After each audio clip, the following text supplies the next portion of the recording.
again, we sort of look back and laugh, but our understanding as time has gone on, even like that's what science is about, asking questions that lead to correct answers. And then obviously always viewing science as a hypothesis that's ever changing, that's never just a strict yes or no. All right, Vigorous Podcast, episode 4. Today I'm joined with Dr. Dean St.Mart, one of the most respected and smartest educators in our space. And I wanted to talk to you as soon as possible. You're going on holiday tomorrow. I am. And right, you're making special time for me. So how have you been, man? How are you? I'm all good. I'm very honored and privileged by what you've just spoken about me, Steve. Well, I mean, there's not so many educators in our space, and you know, the respectable educators are getting less and less and less lately, it seems. So I wanted to get you on in highlight of recent events, because you've always been preaching about health and TRT versus blasting and cruising, that kind of stuff. But you were just talking to me about your fertility and why you came off a couple months ago. So let's pick up there. Yeah, no, we were just chatting there. Obviously, we conceived our first son and didn't want to put any sort of roadblock or whatever towards my TRT use. So when we came off, this actually is probably leads into why I became so vocal about PCT, 3 or 4 years ago, because I sort of anticipated myself going through that period, but it also showed me my natural level was sitting at 8 nanomolar. And obviously when you use TRT, you're manipulating that up to like 20, 21. So technically with TRT, I'm sitting triple almost my natural level anyway. So, the ethics there, that are you super physiological when you're sitting at 20 versus 8 when you're natural, 8 nanomole. But it's already substantially higher than what you were able to produce naturally, but you're still in the reference range. That's exactly it. But then again, you have to view that there's triple the amount of testosterone, and genomically, as you I guess developed over your teens into your 20s, your genetics become accustomed to that 8 nanomole. So when you go to 20 nanomole, some of the negative consequences of higher androgen levels may become apparent, because you're obviously double your natural level. Right, because you were used to less. Exactly. And then what happened with me was I had made the decision that, okay, I'm done with bodybuilding. At this point, I'd turned 30. I figured, okay, we'll move into sort of like the family area of life. I've competed from 23 to 30. I've done like 7 years in a row. It's more than enough. And what actually happened with me was, by the time I got to like August of 2018, my blood work was awful, like absolutely awful. Was it after a show? No. This was, I'd been completely off. I was completely, recovered. HPTA was back to 8 nanomole. And all of a sudden I had insulin resistance, glucose intolerance, my blood work, my triglycerides were at 8 nanomole. So like my triglycerides, basically that's metabolic syndrome. When you did your post-psychotherapy, like you're always been very adequate that you need to let everything metabolize, and then you do your post-psychotherapy, which is way lengthier than most people generally recommend. Yeah. And did you do like a very high caloric surplus just to recover your HPTA? No. Just stayed at normal, sort of like maintenance calories of about 2,800 to 3,000 for my body weight. Okay, yeah, that's not bad. But basically, like, that was, so I fully recovered my system. I'd stopped in January, was fully recovered by the 2nd or 3rd week of May. So fully functioning HPTA, everything's back functioning, LH, FSH, testosterone. And then by August, body composition had dramatically changed. I started to see, biomarkers like fasting blood glucose changing. And I even went to the point of even trying to adopt a low carbohydrate diet, thinking, okay, if there's glucose intolerance, maybe let's try and skew towards a higher fat diet. Yeah, a little bit of ketogenic. When that blood work came back, I just turned to my wife, was like, I'm heading for a heart attack if I don't correct. Oh, wow. Like hypercholesteremia, hypertriglycerides, like that's a direct measure of fat in your blood. And that, At 8, I was nearly 7 times outside the reference range. So like Oh, wow. you are heading, triglycerides in your blood are a direct measure of pretty much your cardiovascular disease risk, because it's Right. shown that No, I agree. the triglycerides aren't going effectively into Uh-huh. either being partitioned or burned or whatever way you want to view it. Right. Do you But feel you had some non-alcoholic fatty liver disease at that time? Because you've been very outspoken about that also. yeah, not that showed up in the blood work, but Mhm. what was like ridiculous to see was within 8 weeks of therapy of moving that test level back to 20 nanomole, my Mhm. blood work was absolutely spotless. So you certainly need it medically then, right? Just Yeah. to So, keep yourself healthy. Yeah.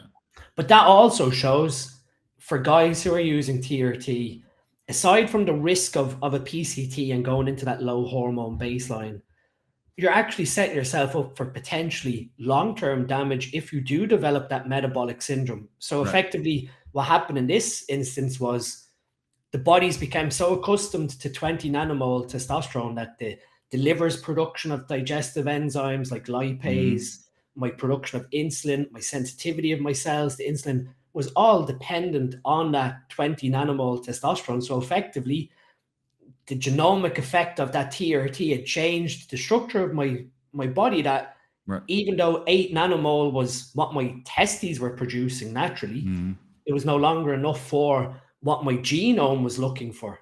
So, All right. So, you so know, some of the epigenetic responses to being on cycle for such a long time, exactly. and And right.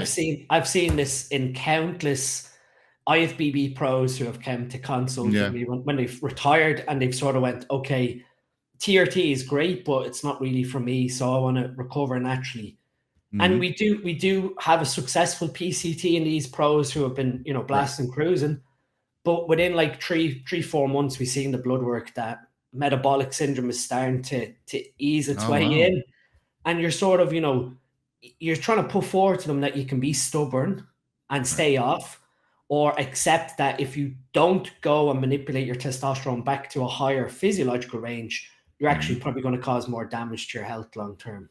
What do you think is like a cutoff of how many years that you're on cycle for this to potentially happen? Like, so I was on cycle for 10 years, right? Blasting and cruising. And then I came off last year because I had non-alcoholic fatty liver disease and I knew I wasn't able to resolve that while actively pursuing bodybuilding. And the whole reason why I took steroids is because, well, for bodybuilding, right?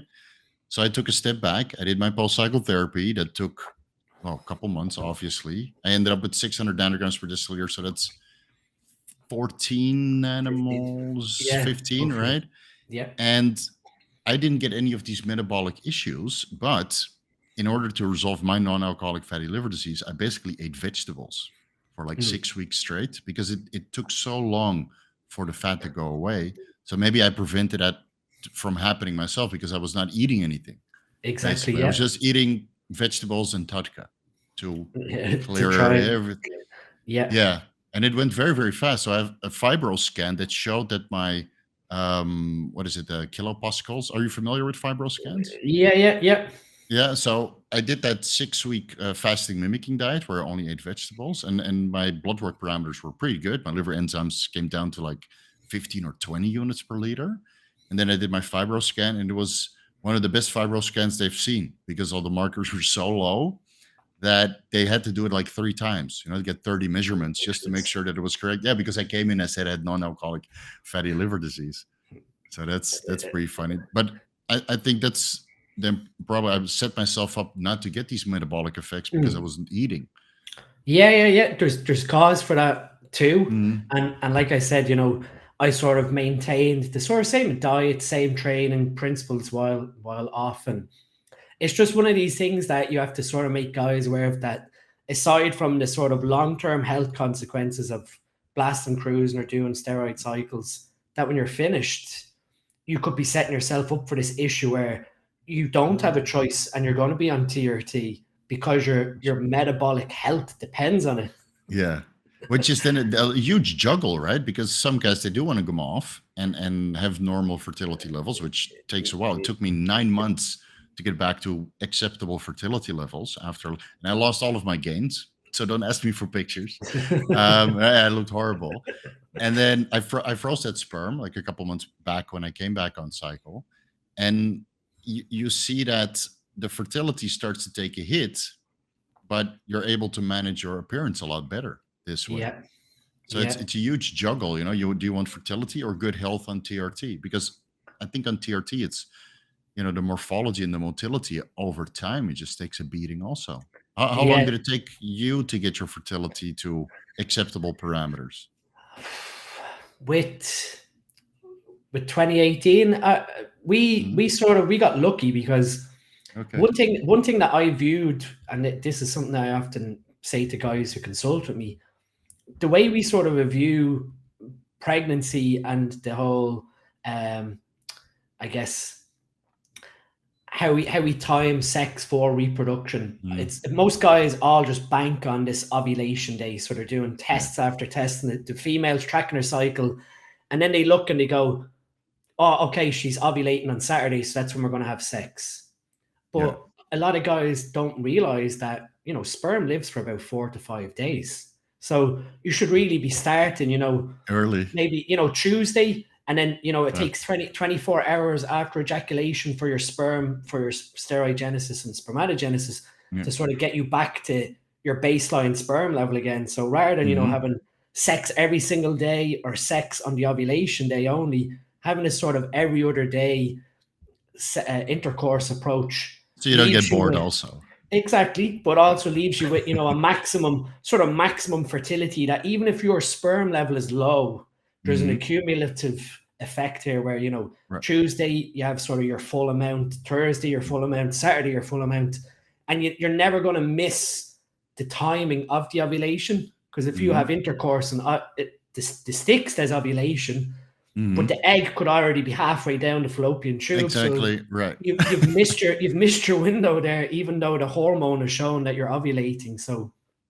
it's basically an every other day approach, like a testosterone inhibitor or ACG. You gotta get busy every other day, and that's a really, you know, simple strategy. You can look at it in the literature towards your, you know, sperm turnover rate, and then you can, you know, deduce, okay, well, every other day is a better approach leading for intercourse for conception.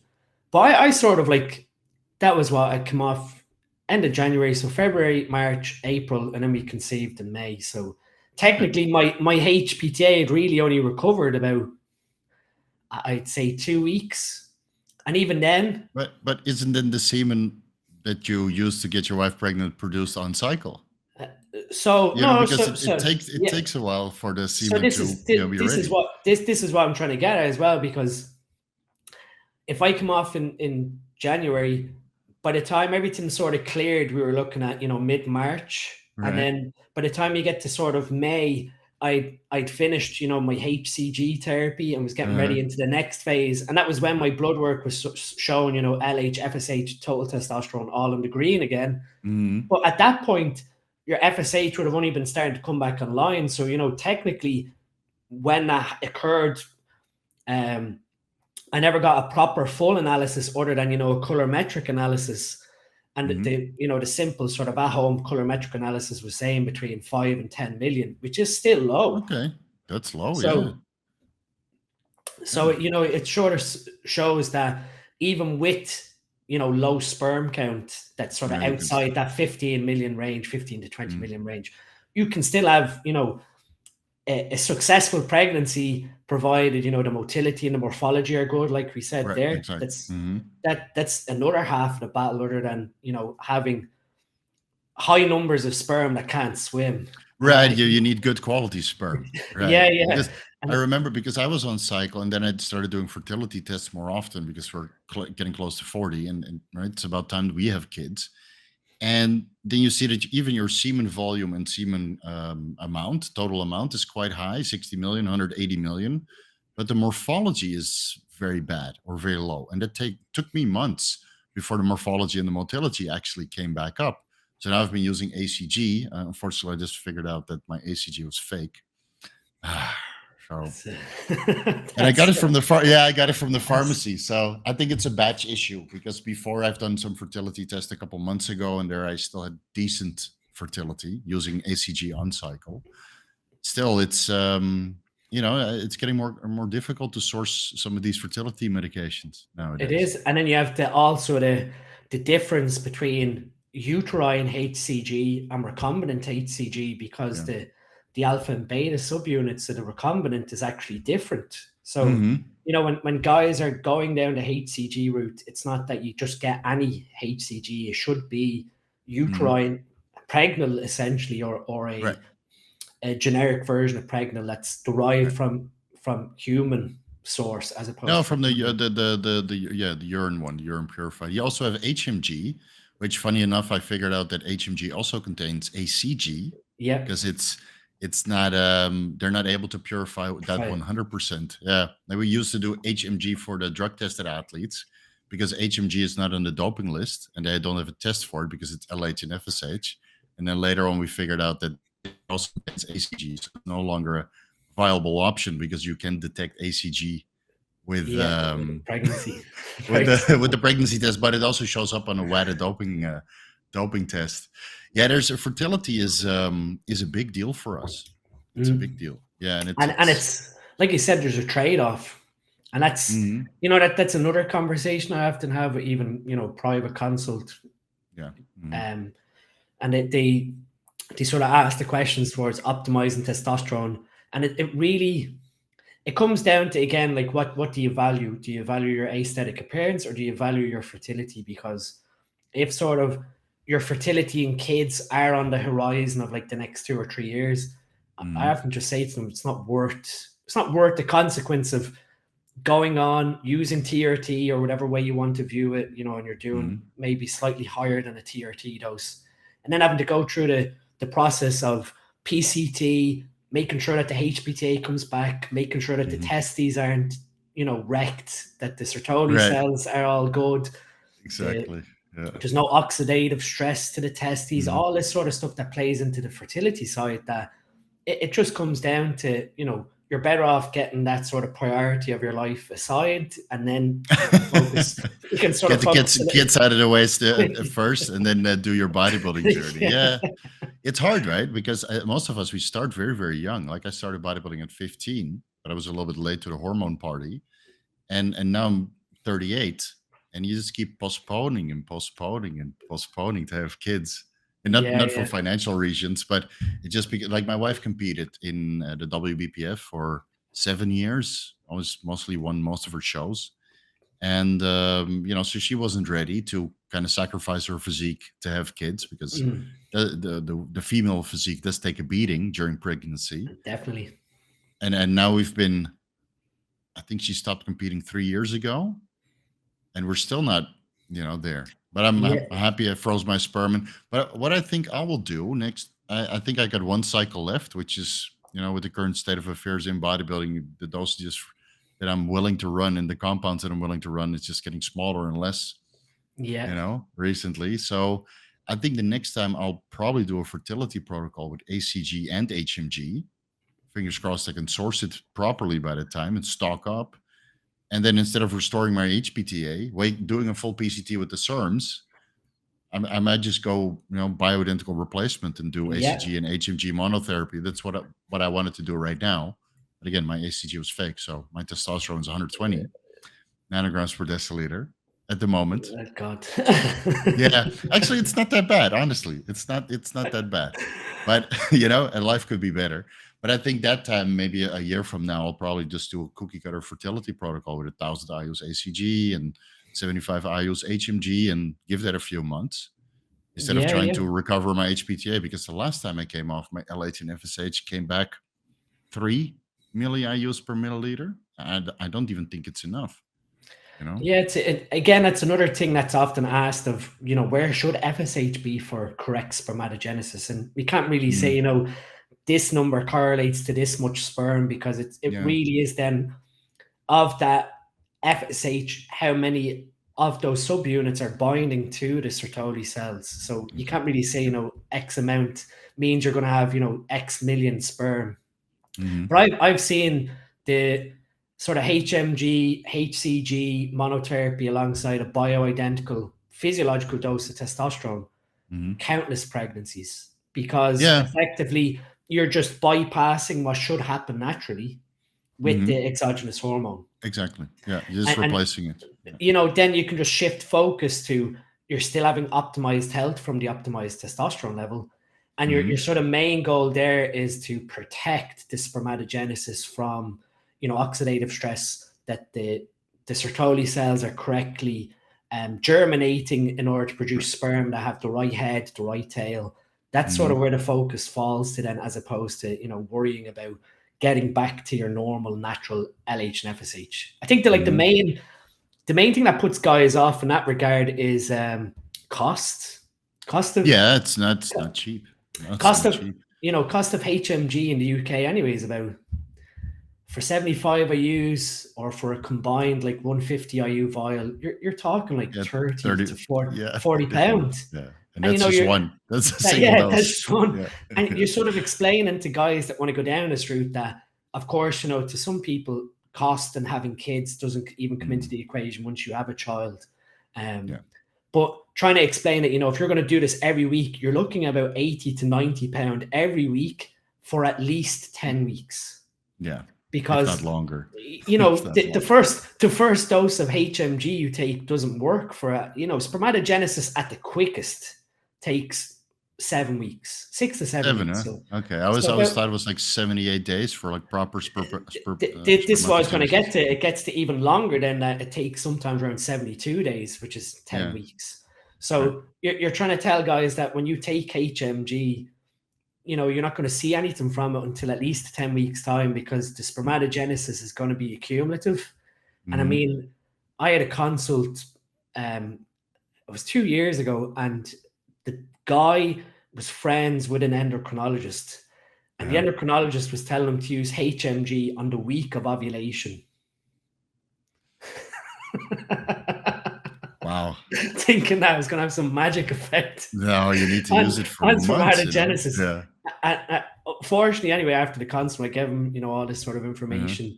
He was successful with pregnancy, but it just goes to show you that, these guys that are actually trained, they don't know. Yeah. I'm a pharmacologist, so I look at how drugs work. I don't specialize in certain fields. I just look at the whole field of how drugs work. That, if you're going to spend all your life focusing on one area of medicine, you'd want to make sure you're this like expert that no matter who comes to you, you have all the answers. No, so that's what I'm surprised also, because I do doctor's visit quite frequently, or you even do consultations with doctors. And it seems that a lot of them, they don't really continue to learn after school. They don't follow up with PubMed. They're not part of the peer review process. They're not on uptodate.com, for example. It's just like examine.com, but for, medical things. Yeah, it's a great website. And it's so surprising. Like guys like you and me, we just keep learning and learning and learning and more and more and more. And then, you really set yourself apart from everybody else in that sense, to the point sometimes you get into arguments online, but it's usually not a big deal. Yeah. So what I've noticed is that, guys that are very on top of their antioxidants, the injectable glutathione, vitamin C, or injectable or oral, and maybe not take the compounds that are highly oxidative, like DNP, they usually have a better outcome in fertility treatments than the guys who are quite reckless. It seems that the guys that are reckless really destroy their testicles over time, and the funny thing is, like, oxidative stress already comes from hypertrophy and strength training, and then steroids make it worse. And now the guys that are avoiding vitamin C because it blunts the hypertrophy response to strength exercises. Right? It's such a silly thing, Like I take 1,000 milligrams vitamin C with each meal, or 500 milligrams, depending on, how much collagen synthesis I'm expecting. And I've done that for years. And then I did a testicular ultrasound, just to make sure that everything is going well. And it looks beautiful. And I was able to restore my fertility, to quite substantial levels, feasible levels, over the couple of months that I was off. But some guys that are not doing that, not taking the injectable glutathione, or avoiding vitamin C because they're scared that they won't get big, and meanwhile they're blasting Tren, year round. I wonder. I had that same thought in my head that guys think even having a handful of like fruit and veg each day is going to be like magical to their health. When it, really there's this targeted approach of, really supplemental glutathione, supplemental superoxide dismutase, very, very difficult to get stable form catalase. But, if you're doing glutathione and sort of something like glicidin, or I think it's called tetraoxide, I think is the other sort of trademarked form of SOD, every day. Not familiar with those. Yeah. You're going to have, higher rates of obviously glutathione turnover. So you're protecting your body against oxidative stress. And obviously then catalase and superoxide dismutase are actually probably one step further beyond glutathione, because they're cleaning up, the superoxide and hydroxide radicals in your body. Oh, okay. Okay. I'm not familiar with those. I'll definitely do some research on those. Yeah. So it's one of those ones that, like, even with like supplement needs, I seen a clear gap that, liposomal glutathione didn't exist in the realm of bodybuilding supplementation. And this was like 4 or 5 years ago. And it's really evolving the last couple of years, with contributions like yourself. I mean, the last 4 or 2 years even have been magical in our field. The amount of knowledge that has been being shared. And I mean, like, I even said to Lee back then, because obviously I was never really full-time at Supplement Needs until last year. I was a chemical engineer. Right. This is sort of just like a hobby because of being a bodybuilder and being involved with it all. And I wanted to make sure that, guys were getting this sort of information to keep them healthy. And I remember even saying to him, there is a clear gap here in the market of guys think that, buying the typical, like, I was laughing at milk thistle and, some of sort of like the bro ingredients. Liver 52. And, I take this, I'm going to magically stay healthy. And I just said to him, I can't stand by that. I'm buying all these single ingredients from reading the research over the years. And I know personally what I need to take in order to offset, lipid peroxidation, so that I'm not developing potential arthromas or vascular damage. I'm, taking choline and inositol to make sure, obviously, with the fatty liver disease, that I'm shuttling these fats in and out of my liver properly. Right. Just all these strategies that I said to him, we don't have one sort of supplement shop or supplement brand that is just basically you go there and it's everything. You take this for this, you take this for this, and it's all dosed by what the research said. The clinical research said. Right. No proprietary blends, no cutting corners. If we're going to do this, we do it right. It stands behind, the ethics, the quality, the transparency. Exactly. And more fulfilling, guys stay healthier. So guys can compete slightly longer. So they're sort of, the risk management is lowered. So they're sort of being a little more responsible with their health and for their families. Exactly. And, it just showed me that there's a huge gap here, that guys aren't being educated right with supplements. No, I don't think so. I think, most guys are very knowledgeable nowadays about steroids, but the supplements or the ancillaries, there's still a lot of misconceptions about ancillaries. Yeah, and I understand, because there's so much to learn, but if you start to dabble with higher dosages, you better learn, because as we see now, the cumulative effect of, years of taking PEDs at higher dosages to compete, and even the amateurs. I mean, but we don't hear about the amateurs or the recreational gym rats who are dying.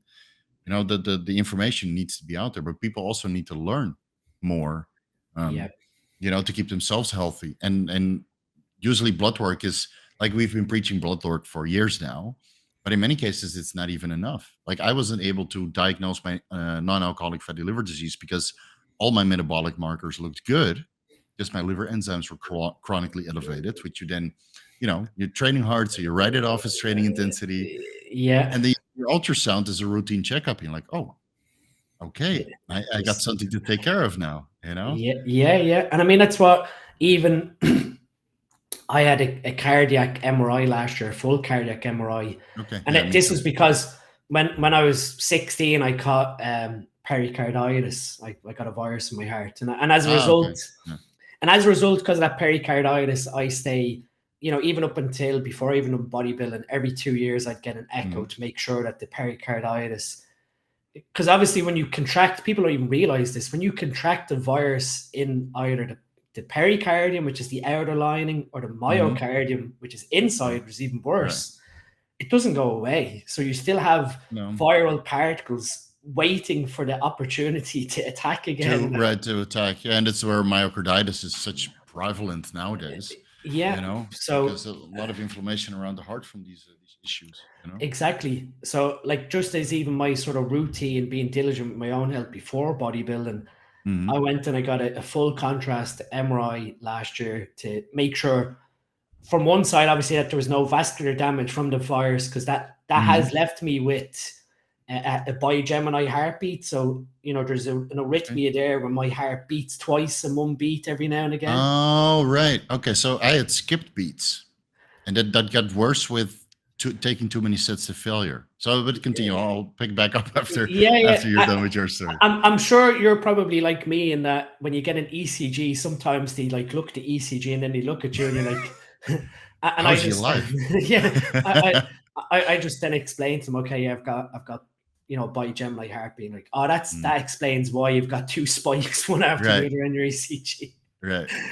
But scary, it is scary, but in one sense, it's benign as well. That once you stay on top of your diligence, your cardiovascular health, etc., it's something you can live with chronically.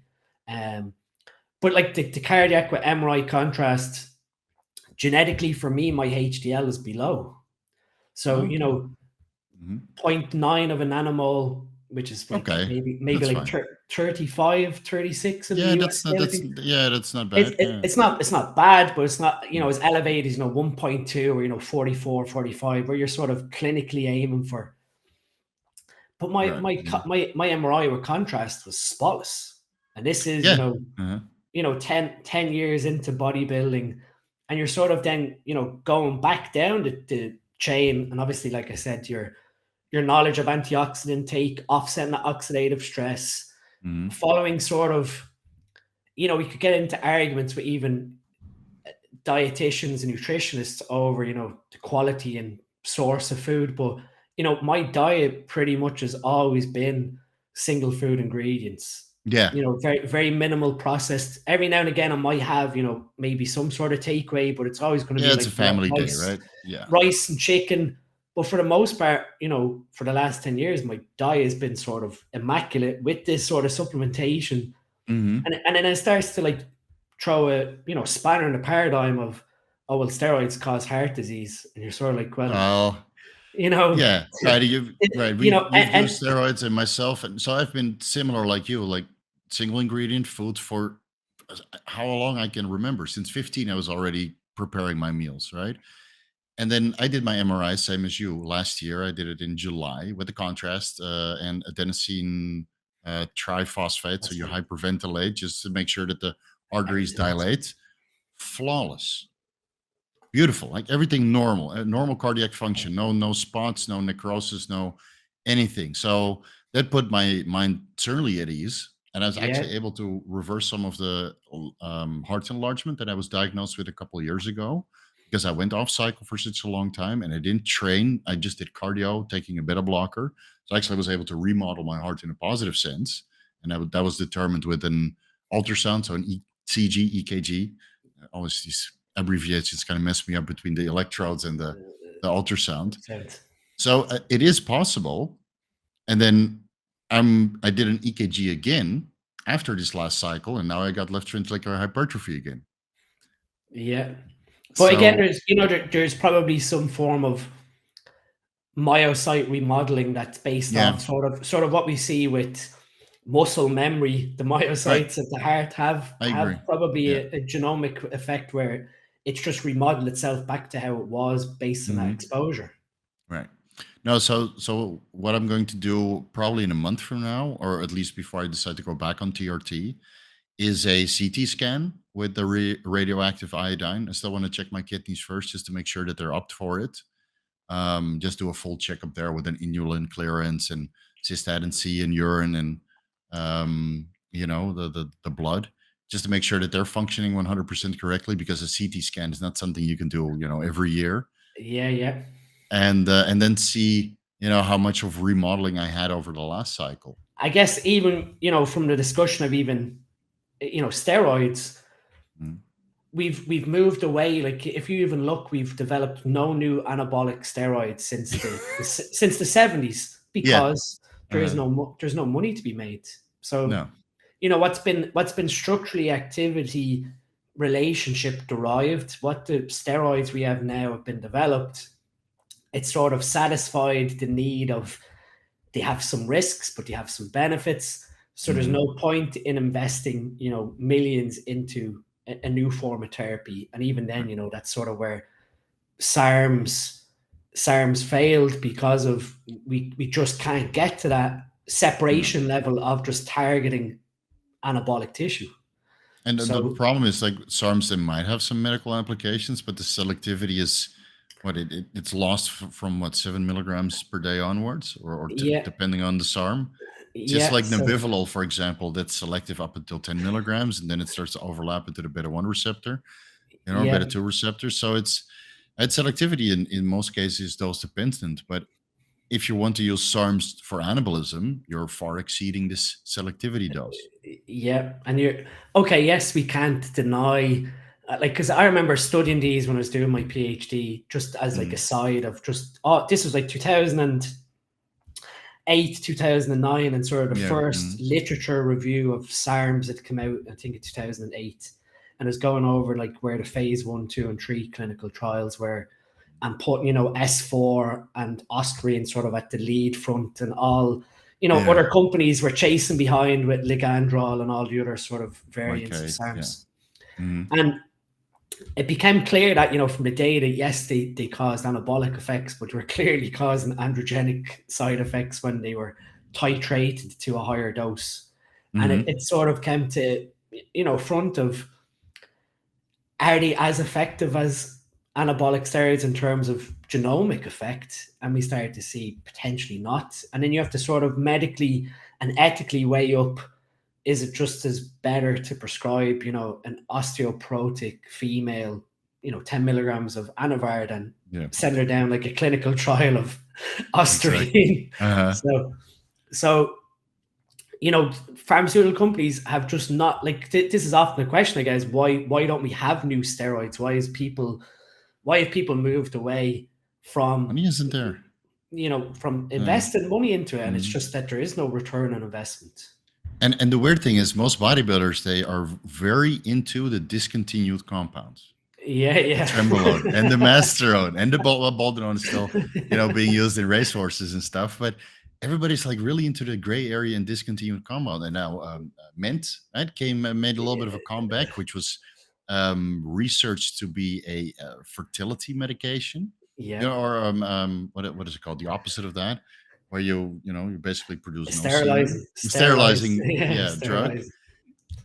And bodybuilders love that stuff, not realizing that most of these compounds were discontinued for a reason. Like Superdrol, for example. Superdrol is great if you want to do a contest or get strong, but it's so liver toxic, and there's no medical application for it, that they just took it off the market. And it's funny. So knowing everything you know now, which compounds do still get Dr. Dean's seal of approval? I think we can look at the research. We can sort of I'd probably say we could probably trust 4 compounds, and probably that's what most people are going to look at. Testosterone, Nandrolone, and then it's sort of a toss-up between Primobolan and Drostanolone, because in my view, Masteron, from a chemical perspective, is very, very similar to Primobolan. All you've done basically is, from a chemistry perspective, with Primobolan, you have a very rigid A ring. So the A ring, that double bond between C1 and C2 makes that A ring quite rigid. And we know that the binding affinity into the androgen receptor, the binding domain of the androgen receptor, is dependent on the flexibility of that C3 carbonyl, of that double bond oxygen. So if that double bond between C1 and C2 is making that A ring very rigid, when you move to Masteron, the methyl group is moved from here to here, but the double bond is gone. So although that methyl group at C2 has some sort of steric hindrance, so there's some bulk coming off the molecule. Right. It's slightly more flexible, that the A ring can move itself a little more rigidly to adopt a less rigid structure to Primobolan. So in other words, the interaction at the androgen receptor between the two is fairly similar from a chemistry perspective. Right. But do you feel that the anabolism you would get comparing a similar dose of Primobolan to Masteron, is that also comparable? Because from what I see in practical application, it's well, this is where the next piece comes, is that you then look at 3-hydroxysteroid dehydrogenase and deactivating that C3 carbonyl, making the steroid molecule useless. So without that carbonyl, without that double bond oxygen, it can't bind into the ligand binding domain. Right. Yeah, this is why oxandrolone is so more potent milligram for milligram, because it's resistant to metabolism. Exactly. Yeah, and basically, what you have is a conjugation mechanism. So basically what that means is the double bond that's between C1 and C2 of Primobolan can conjugate and push electrons onto the oxygen in the carbonyl group in Primobolan, making it more readily acceptable to attach a hydrogen onto it to hydroxylate it. So in other words, you end up with Primobolan being sort of deactivated in skeletal muscle tissue, and that's sort of where we then see, okay, well, Primobolan is technically a weaker steroid. Yeah. And that sort of plays into two aspects. It's sort of an increased rate of 3-hydroxysteroid dehydrogenase activity because of that potential electron resonance and conjugation. And on the other side, then you have, the whole molecule argument that 100 milligrams of Primobolan has so many less molecules than testosterone. Yeah. So that's sort of where you start to see that it's not just, I guess, tissue selectivity or androgen binding affinities or receptor affinities. I'm going to add this one to the stream, because I calculated all of the molecular weights at one point with so you have Masteron here, for example. You see already a huge discrepancy in the amount of molecules that you get. Yeah. This is just for 100 milligrams. So please continue, but I'll just overlay the... Yeah. Like, this is a clear example, and I've taken like Avogadro's constant and then being able to explain chemically then why some steroids might be weaker than others. And it's not just because of the steroid structure, it's actually because of the dose. The dose has less molecules present. That's why I liked when you were posting that on Instagram, because I made that a video, right? I made a video about that a while back, about, even if you take 100 milligrams or 500 milligrams of a compound, there's such a discrepancy, besides the ester formulation, there's such a discrepancy between the amount of molecules that you get. So I ended up calculating all of that. And you can see here there's such a huge difference. So, for example, here's the 1 mole, the Avogadro's constant. We use that to calculate it. And let's say we take 100 milligrams of Masteron, right? Which is 84.4% drostanolone and 15.6% propionate. And then you get 166 times, right? A lot of molecules, 166. Yeah, but I think that's 10 to the 20, like it's like trillion, quadrillion, billion. Probably what, sextillion, probably. Yeah, probably. Let's say sextillion. If we're off here, we're sorry, guys. I'm not exactly sure what the word for this many zeros is.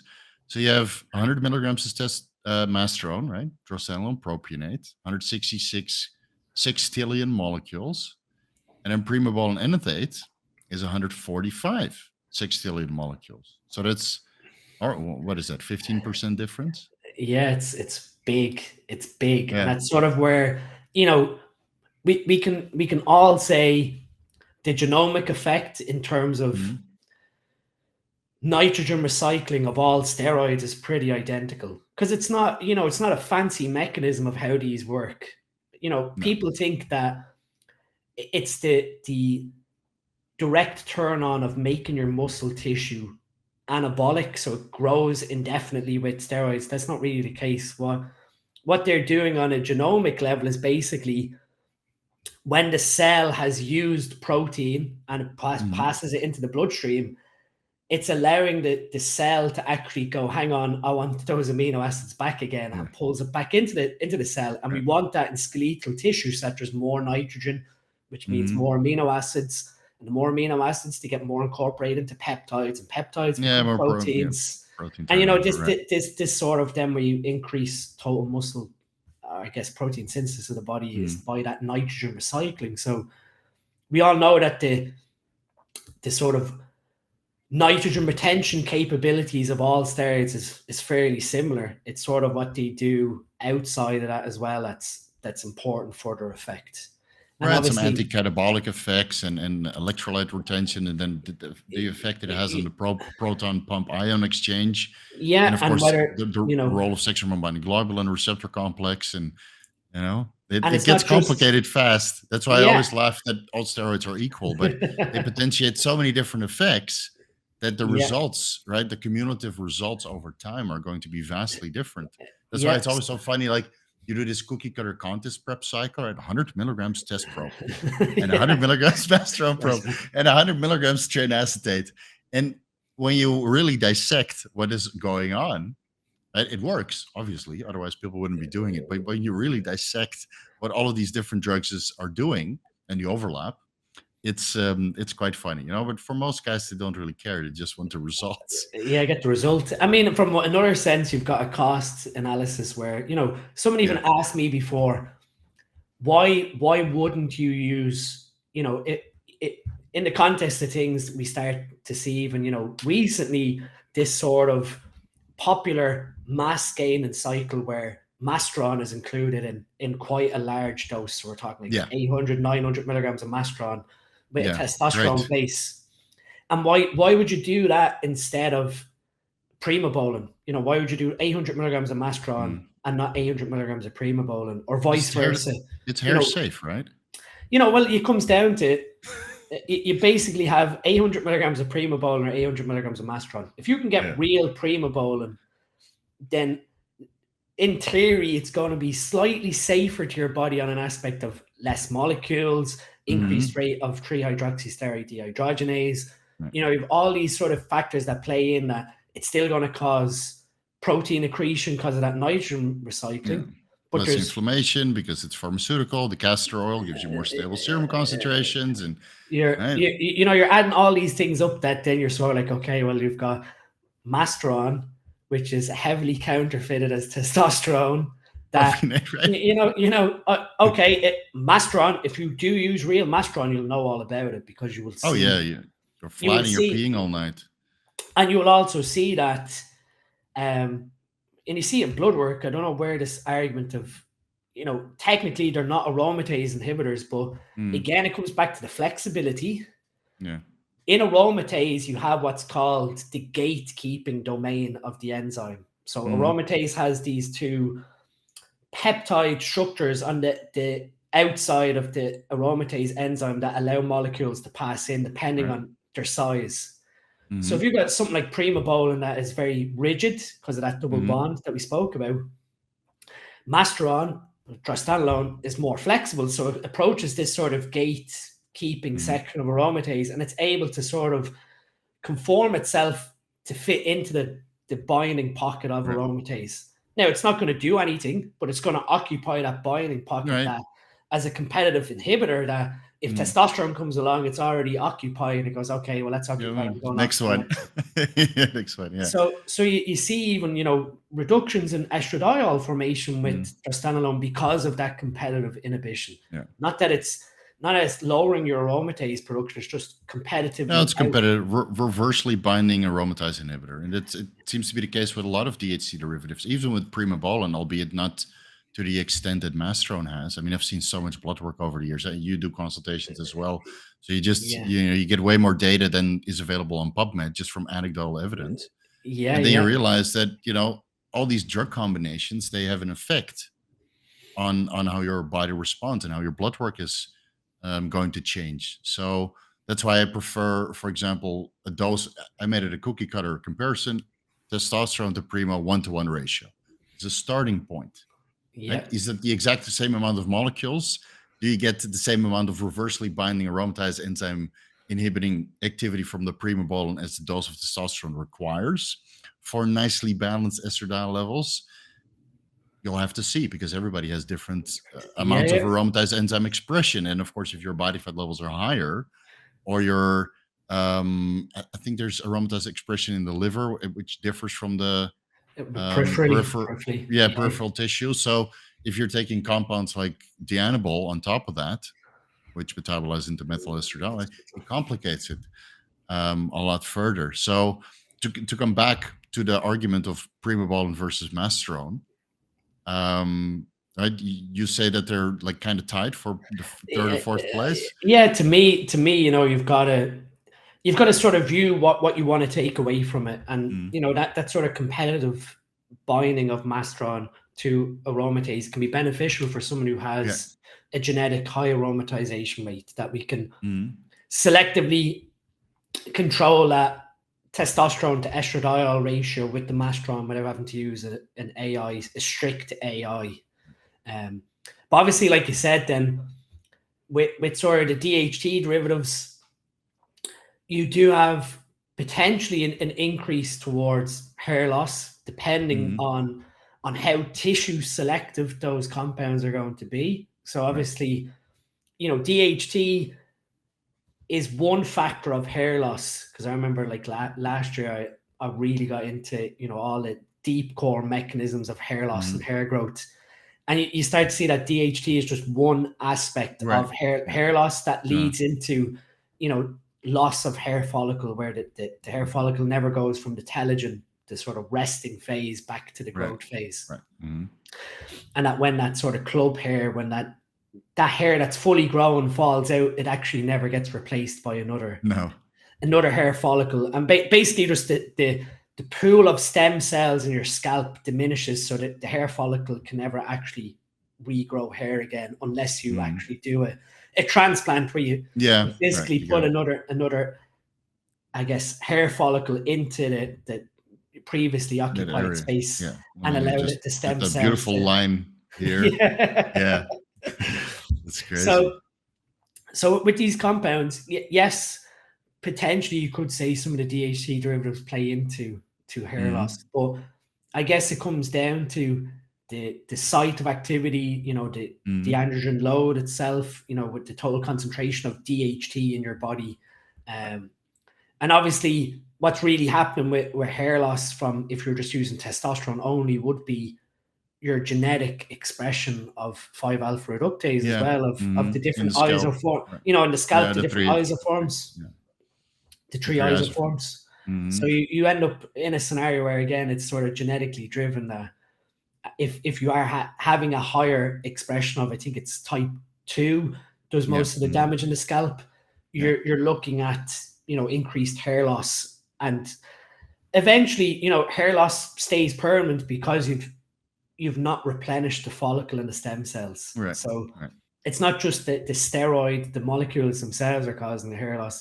They're leading to an accumulation of many different things, and just general unhealthiness and stress. You see that with the guys that usually they go on TRT and then they immediately start to experience hair loss. But the whole reason why they needed TRT is because they were living an unhealthy lifestyle, and the low testosterone is just a symptom of that. I mean, I was going to say, I had a consult a while back of a guy who was experiencing, and this was crazy, but he had hair falling out of his beard. As opposed to the scalp. And this is a really interesting thing, because for most people, was he vegetarian? It's like no keratin and no zinc. This is where this is where it's coming to. Effectively, you have a scenario where your beard, the dermal papilla cells of your beard rely on androgen stimulation, so they rely on DHT to grow. Whereas your hair follicles of your head basically don't want anything to do with it, because it basically tells the sort of what we sort of term like the winglass method. The thing that controls how your hair grows basically just told, right, stop, and then eventually you don't see any further hair restoration, because when the hair falls out during that sort of end phase, it's never re-stimulated to grow. Right. Mm-hmm. But in this instance, the total testosterone was sitting at, I think it was somewhere around 80 or 90 nanomole, and the estradiol was sitting at, I think it was about 30. It was low estradiol, and all of a sudden you just got this complete correlation of, you know, low nutrient delivery, you know, low aromatization because of the fact that the estradiol is so low. Estradiol is critical for blood flow to hair follicles, regardless of the hair of the face. And you know, you sort of set yourself up with the cycle design of testosterone. It was testosterone, Masteron, and Primobolan. And obviously, what was the ratio between those? You know, pretty much identical, sort of like 300 to 300, 300. But okay, so but at 600 milligrams of DHT derivative, that could reduce aromatase activity. But this was a critical thing of, you know, trying to explain that, okay, well, total testosterone sitting at 80 nanomole, but effectively, you know, if we work out the testosterone to estradiol ratio as it stands of like 88 nanomole to, you know, 32 picomole, it was like, I think it was like 400 is to 1, and a normal male is like 200 is to 1, 200 testosterone is 1 estradiol. And what I tried to explain then was 300 is having a total testosterone of 80 nanomole. But if we even just simplify, like what we said about the number of molecules, we could effectively say that 300 milligrams of Primobolan adds another 80 nanomoles, and 300 milligrams of Masteron adds another 80 nanomole. So all of a sudden, your androgenic ratio to estradiol ratio is like 700 is to 1. Exactly. And then you're sort of, you know, but, you know, there's no issue there. And you're sort of, there really is, because you want to be as androgenic as possible in terms of, you know, for physique development, but it's just severely outcompeting estradiol production. There's no balance, like, you know, your body's relying on a balance of estradiol picking up some of the mess. Testosterone, a little bit of progesterone, some DHEA, and right, pregnenolone even. The neurosteroids, they also play a contributing factor in the overall anabolic process and libido well-being. So I think people really skew their hormone balance up, you know, with these cycles, when in reality it doesn't have to be that complicated, you know.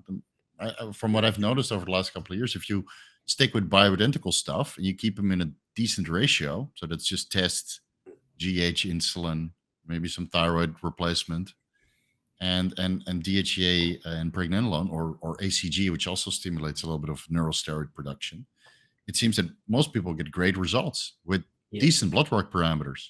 And then, of course, the exotics, the Primobolan and the Masteron, they come into place when you need cosmetic enhancing effects. Yeah, exactly. Yeah, it's so. What is fifth on your list? Is it Anavar? Out of the orals, Anavar would probably be Anavar. I could never understand how the FDA approved oxymetholone in like a milligram per kilogram dosing. And you know my stance from social media that milligram per kilogram dosing just should not exist. I still made myself guilty on this, but it's mostly for TRT purposes to sustain your size. The reason why I said that is just because empirical dosing, where you factor in, you know, milligram per kilogram dosing, assumes that, and I worked it out. It's on Instagram. You can break it down that, you know, we've studied 80 kilogram males using 20 milligrams of Anavar, and we can work out how many molecules are in 20 milligrams of Anavar. Exactly. And then from that, you know, are you making the assumption that that is the exact number of androgen receptors that's being activated for optimal therapy?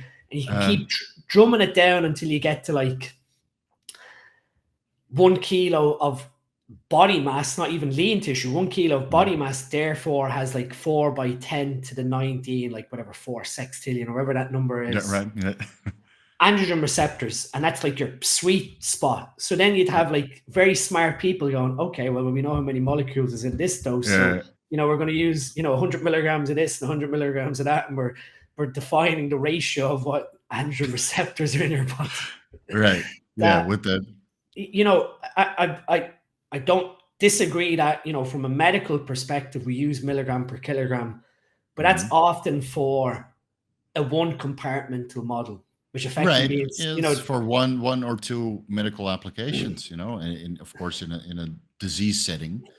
and Um, normally it's for intravenous drugs because we know, okay, it goes in and it comes mhm. out. There's no sort of partition, so you don't have any sort of compartmental model where when you give something intravenously, it just goes everywhere in the body. Yeah, systemic 5 minutes. Yeah. And There's then no metabolism in the liver or anything else before it gets it, bioavailable.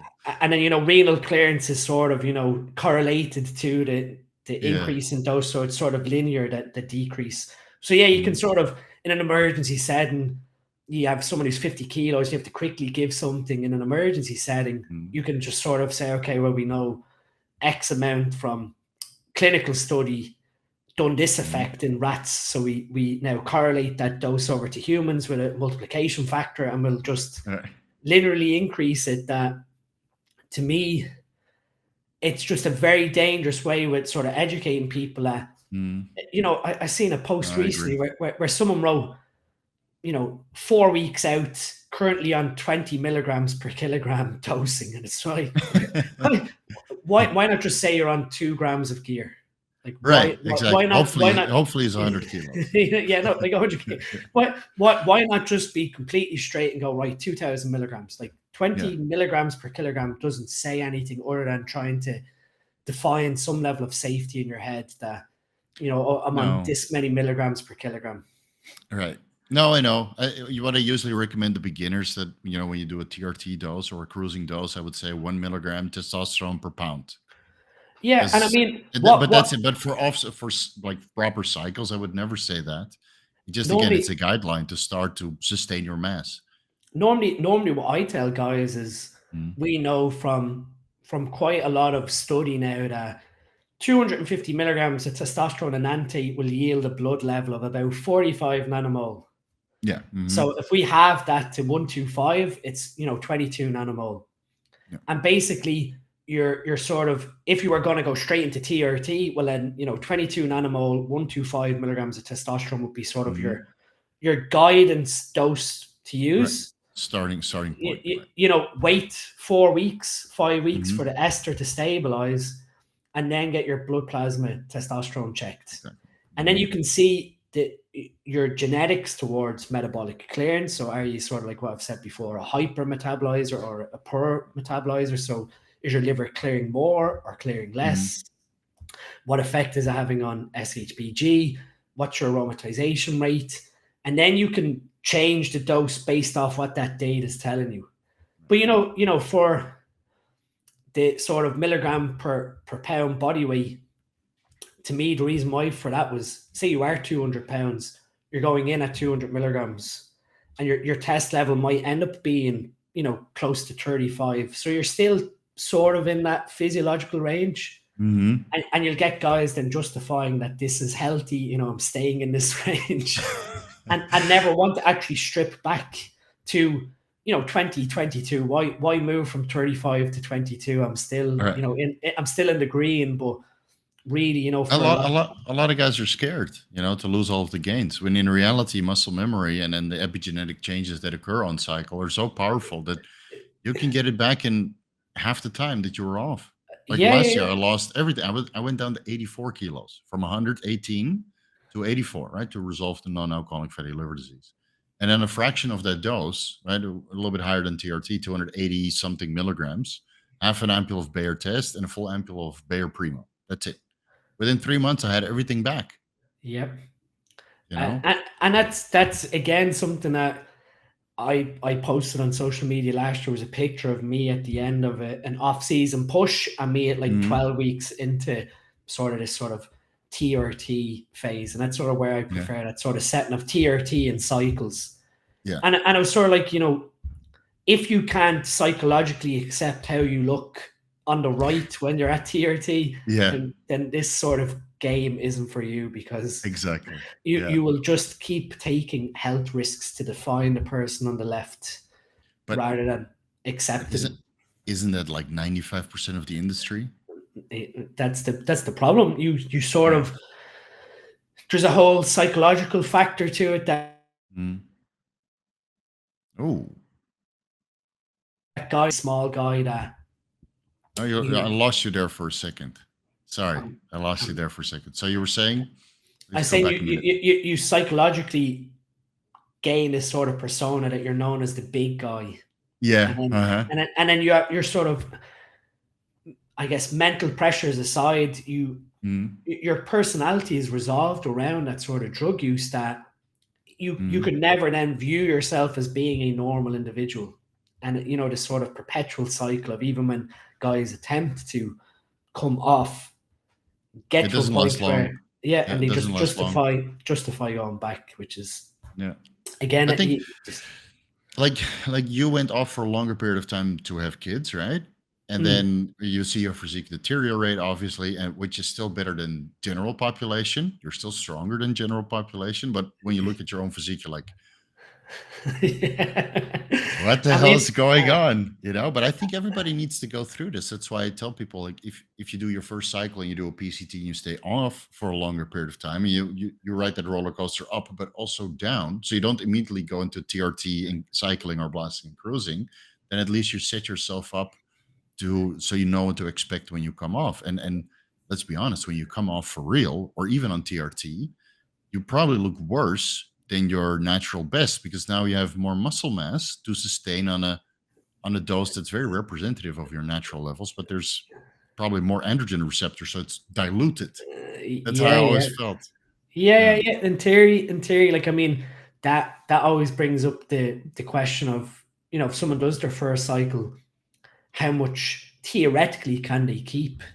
And again, Mhm. it comes back to, like you said, that when you sort of attain a level of musculature that's accustomed to, say, a testosterone level of 100 nanomole, when you go Mhm. back to 20 nanomole, which is a fifth of that total Yeah. exposure, those satellite muscle cells that are relying on androgen stimulation to keep recycling protein and amino acids Mhm. back into itself for obviously obvious anabolic purposes, and obviously the increase in glycogen retention and all these things that make you fuller, heavier, and bigger, you instantly lose that.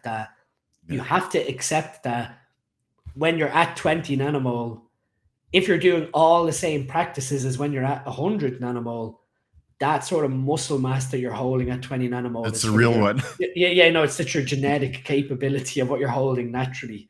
And Yeah. then obviously, like you said, with muscle memory, you increase the dose. All of a sudden, Mhm. these satellite cells are loving being stimulated again, and you regain that fullness and mass Yeah. again. Yeah.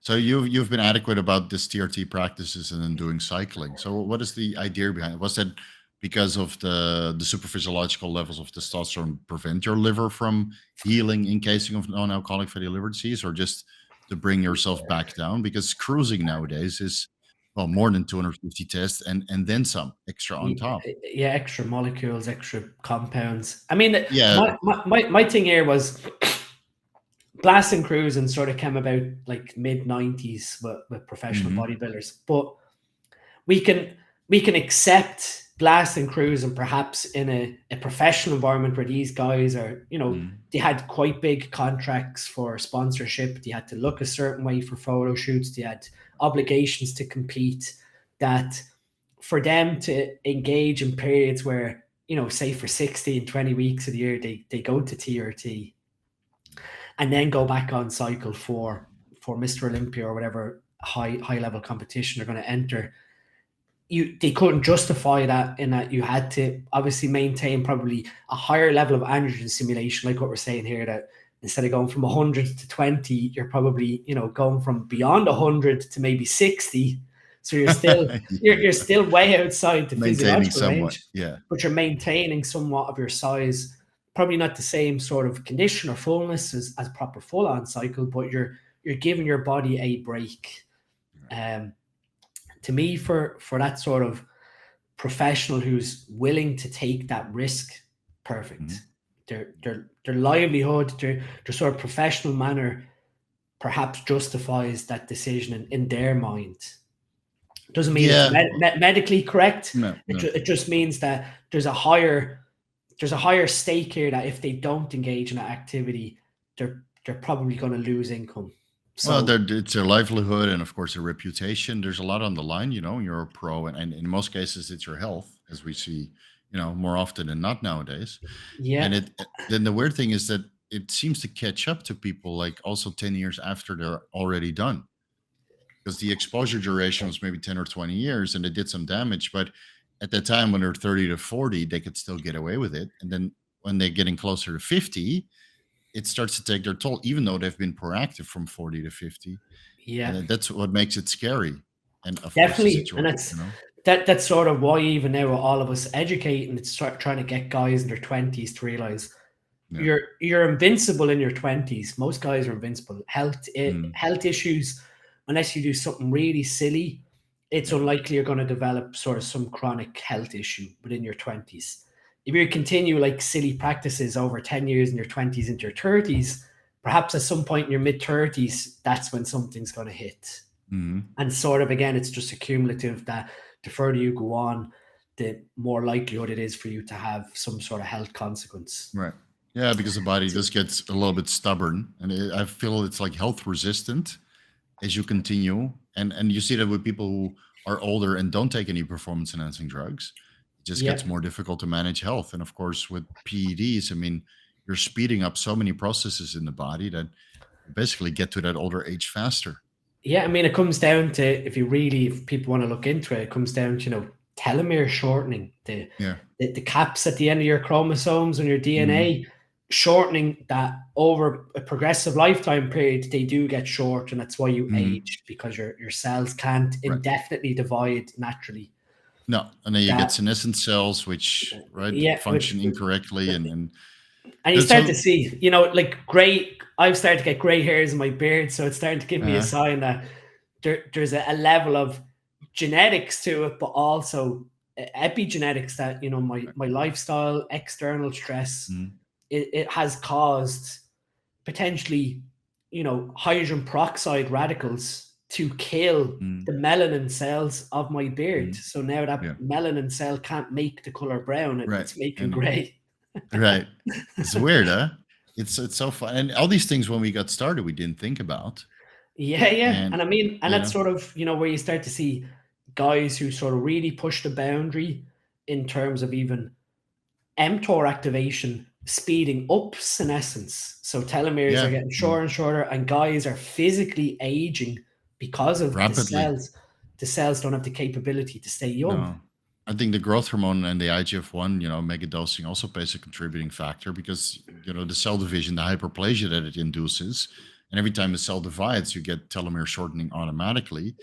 And how much telomerase upregulating drugs can you take? Which might also contribute to cancer, Yeah, right? If you take what is it called, epithalon, right? It might have yeah, a the cancer epitalon. risk, and then growth hormone IGF-1. It's kind of like a double-edged sword because it's so enjoyable to do this bodybuilding lifestyle, Yeah, but it's also so very, very risky. And I think nowadays people are getting increasingly concerned with all the heart attacks. I mean, myself included, and I'm sure you're yeah, I getting understand. more and more conscious nowadays. But it is. I wish the information was there like 10, 15 years ago when I got my hands dirty, but it's only been around for a couple of years. And you just sort of perhaps not even rely on luck. There is a level of intelligence and strategy Mm, involved, but to come away with not having the knowledge we have now versus back then, you sort of view, if I had what's accessible to me now today, oh I'd be, man, in a much different position. If yeah. in your 20s, I'm looking at guys who are starting out. Like, I'm 34, so I'm looking Mm. at guys who are starting their 20s, and it's in my mind just idiotic that you're not going to take advantage of all this free Information, yeah. education, and it's there to critically keep you alive. Really, that's how I view it. I Weird, mean, isn't it, huh? But like when I look back at my younger self and I was 20, 22, I was a little bit stubborn. So I wonder, like, even if the information was there, would I have listened? Because I would have been following guys that were my age, and the guys at 20, 25 year olds, they don't really care. They care about girls partying, having fun, yeah, looking good yeah. on Instagram. Yeah, And then a little bit later on, when you get your first health scare, you see your testosterone bottomed out. You're like, okay, maybe I am not indestructible after all. yeah, yeah. I mean, I, that's I, I sort of, do I do meet them, guys that are very health conscious, very into, researching at 18 years old. and then they put some money aside for a consultation, or sign up with a more experienced coach that is obviously more expensive, and those guys have access to all the good stuff early on, and they usually go far, but Yeah, there's yeah. space far and few between, unfortunately. Yeah, yeah, and that's the intelligent approach. That's the guys that are Mm, sort of looking and seeing from a young age, okay, there's considerable risk here. And it's yeah, not just a matter of how much money can I get together to buy gear. It's I need money for, correct nutrition, correct supplementation. I need to be engaged in, the correct lifestyle. There's so many things that when young guys are getting into it, that if you're going to really it's very offset, expensive. yeah, what it comes down to is very expensive sport or hobby or whatever you want to call uh it. That to me, blasting cruising for the average population just no, it doesn't doesn't make re- sense. doesn't really fit. Like for Yeah. a dad who's like 37, 38 with two or three kids, who's justifying to himself that okay, he competes, that's fair enough, that's one stress to the Mm. body. But then the periods where you're not sort of blasting or using competitive doses, that you're going to justify using, say, 300 milligrams of testosterone as your cruise because you think that's a healthier, lower dose. When In what reality, it's not enough to get your lipids in range, or exactly. Or the other thing that, this was a big thing that sort of like cemented this in my mind, and it's probably, ties into your non-alcoholic fatty liver disease, is that the buccal stem cells of your liver that right. repairs your liver when it's damaged cannot infiltrate the liver when there's a super physiological Yeah. level of testosterone. This is the exact reason why I came off at that time. And people said, no, you just stay on TRT. I said, no, because stem cells, they need to recover, and you just need to come off. And again, I know that my HPTA will pick back up, right? I ended up with middle of the reference range testosterone levels. And of course you take a step back. So it's good, mentally, physically, and let yourself become immortal again. But Yeah. it's a shame that a lot of people are not willing to undergo that, and that Yeah. cumulatively over time it just catches up with you.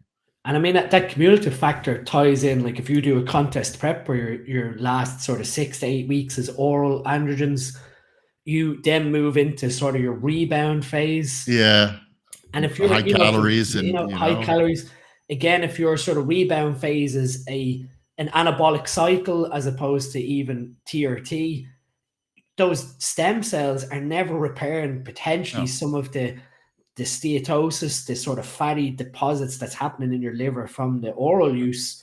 You're never mhm, clearing that out. You're never giving the liver a chance to actively repair maybe some tissue that is about to fibrose. And mhm, it's critically important that the stem cells get in there to try and regenerate the organ. right, That this sort of message to guys that your liver isn't regenerative unless you're at pretty much physiological level of androgens, which is where your body yeah, needs to be, mhm, doesn't happen. So if you're doing continuous cycles year after year, orals, blasting, cruising, and then we see these sort of anecdotal reports of carcinomas, hepatic carcinomas, yeah, mhm. ties in directly with this sort of model of, well, the stem cells never actually went in and cleaned Right, up some of the damage. you need a little bit of a break. We're not talking about hemangiomas, which are benign. Those are little pocket of blood vessels that some people have in their liver. They're usually about half a centimeter or a centimeter big. Carcinomas are, right, carcinogenic, cancerous, Yeah. And and again, you then start to potentially feed into that carcinogenesis with obviously growth the hormone. growth hormone, and then obviously the anabolic cascade with the androgens. That it's just it's one of these things that to me is just so avoidable if you have the common knowledge or common sense that this is what happens, this is the action that I need to take. Unless I'm willing to take a big risk for a financial reward, which for most 95% of people isn't Doesn't going to this apply. no, no, It's and just not. even when you do turn pro, many people are not monetizing it, which is Yeah, always surprising to me. Like, for me, I've never competed, but I've coached people who competed, my wife especially, and she was able to make a ton of prize money by competing. That's one of the, reasons why she decided to go that route, because the Thai government paid heavily. They paid for all the entrance fees and the travel costs, and it's made you a national hero here in Asia if you compete for the country. Of course, there's drug testing involved, but well, there's always a way. yeah, And but for a lot of guys in the Western world, there's actually no monetary incentive, by competing. And unless you're really active on social media, which I also can understand why there's blasting and cruising involved, because you do earn money substantially through Yeah. social media. But if you're even not doing that and you're just a recreational lifter, you heard that Pro XYZ is doing blasting and cruising, so you need to blast and cruise. Yeah. Yeah, again, it's sort of like monkey see, monkey do, but yeah, it's sort of where our voice has to become critical to get young guys at the right time. That, of course, we're not saying don't listen to these other people, because everyone's entitled to opinion, and this is what I do, and that's your free will and free choice. But from a common sense perspective, what they're saying is not correct in your best interest for a healthy future life. If you want to have a healthy life that has good longevity and no surprises with health setbacks, all these things are completely avoidable with the right knowledge. I think people need to have like a clear goal and also clear guidelines to reach that goal. Because, okay, if you want to be a 300-pound freak and compete at the highest level, some abuse is probably going to be required. Even if you have phenomenal genetic response to drugs, which, those guys are spaced few and far between. I can count on one hand the amount of genetic phenoms that I've met in my lifetime. And I've been all over the world in many bodybuilder gyms, and the guys that end up 300 pounds are usually not genetic phenoms. They get there with eating and drugs and heavy training, obviously. Yeah. But I'm very happy that the classic physique is here now, or some, because that, like, you can kind of go by the body weight level. Like, guys in classic physique are not dying from heart attacks, not yet, at least. Right? It's been around so long, so let's give it 20 years, and they don't have tremendous hair loss or acne or all these surface level or severe side effects that we see in the bodybuilding community. So maybe that's already a good guideline, right? I think for heart health, keeping your body weight below, body mass index of 30 is already a good guideline, which is almost not bodybuilding anymore. Yeah. Like what is your body mass index? You're 100 kilos now, or a little bit lower? 104. Well, I'm a little lower. I'm a little lower being sick last week, but 104 was my weight before I was sick. So I'd say I'm probably over 30. Yeah, so me too. Me too. 5'9", so 174 centimeters. Yeah, we're the same height. So I'm 175, and I was 97 kilograms when I checked it. My body mass index was 31.7. So you're probably 33. Yeah, which is still okay. I think the risk starts to happen from 35 and upwards. Yeah, and a lot of people will say, of course, but it's only relevant for fat people. But muscle is more metabolically active and puts more strain in your heart. Yeah. There's all these arguments again.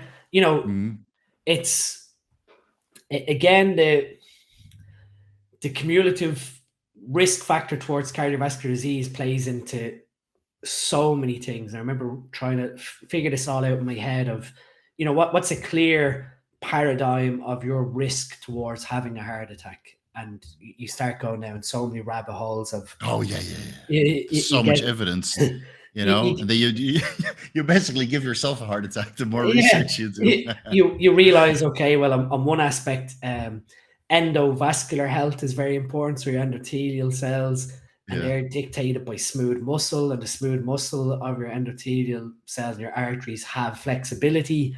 So how flexible are those cells to stress, which again goes back to cardiac conditioning. And that plays into, obviously, blood pressure. But then the other side of it is hydration. So are these smooth muscle cells being hydrated correctly so that they stay elastic? And then that hydration plays into total blood volume. The nitrogen and the calcium and the magnesium in the bloodstream, resulting in artery flexibility and endothelial oxidative stress from vitamin C and estradiol. Yeah, and you see, like, even, mouth breathing versus nose breathing and enos production. You start to see that, your cardiovascular disease risk isn't just dictated by getting all green on your lipid panel of your bloods. That, to me, you know what, right? And I viewed this even like last year with the cardiac MRI. When you look at your blood work and it's all green, and this was sort of, I was making a tongue-in-cheek Instagram post over it.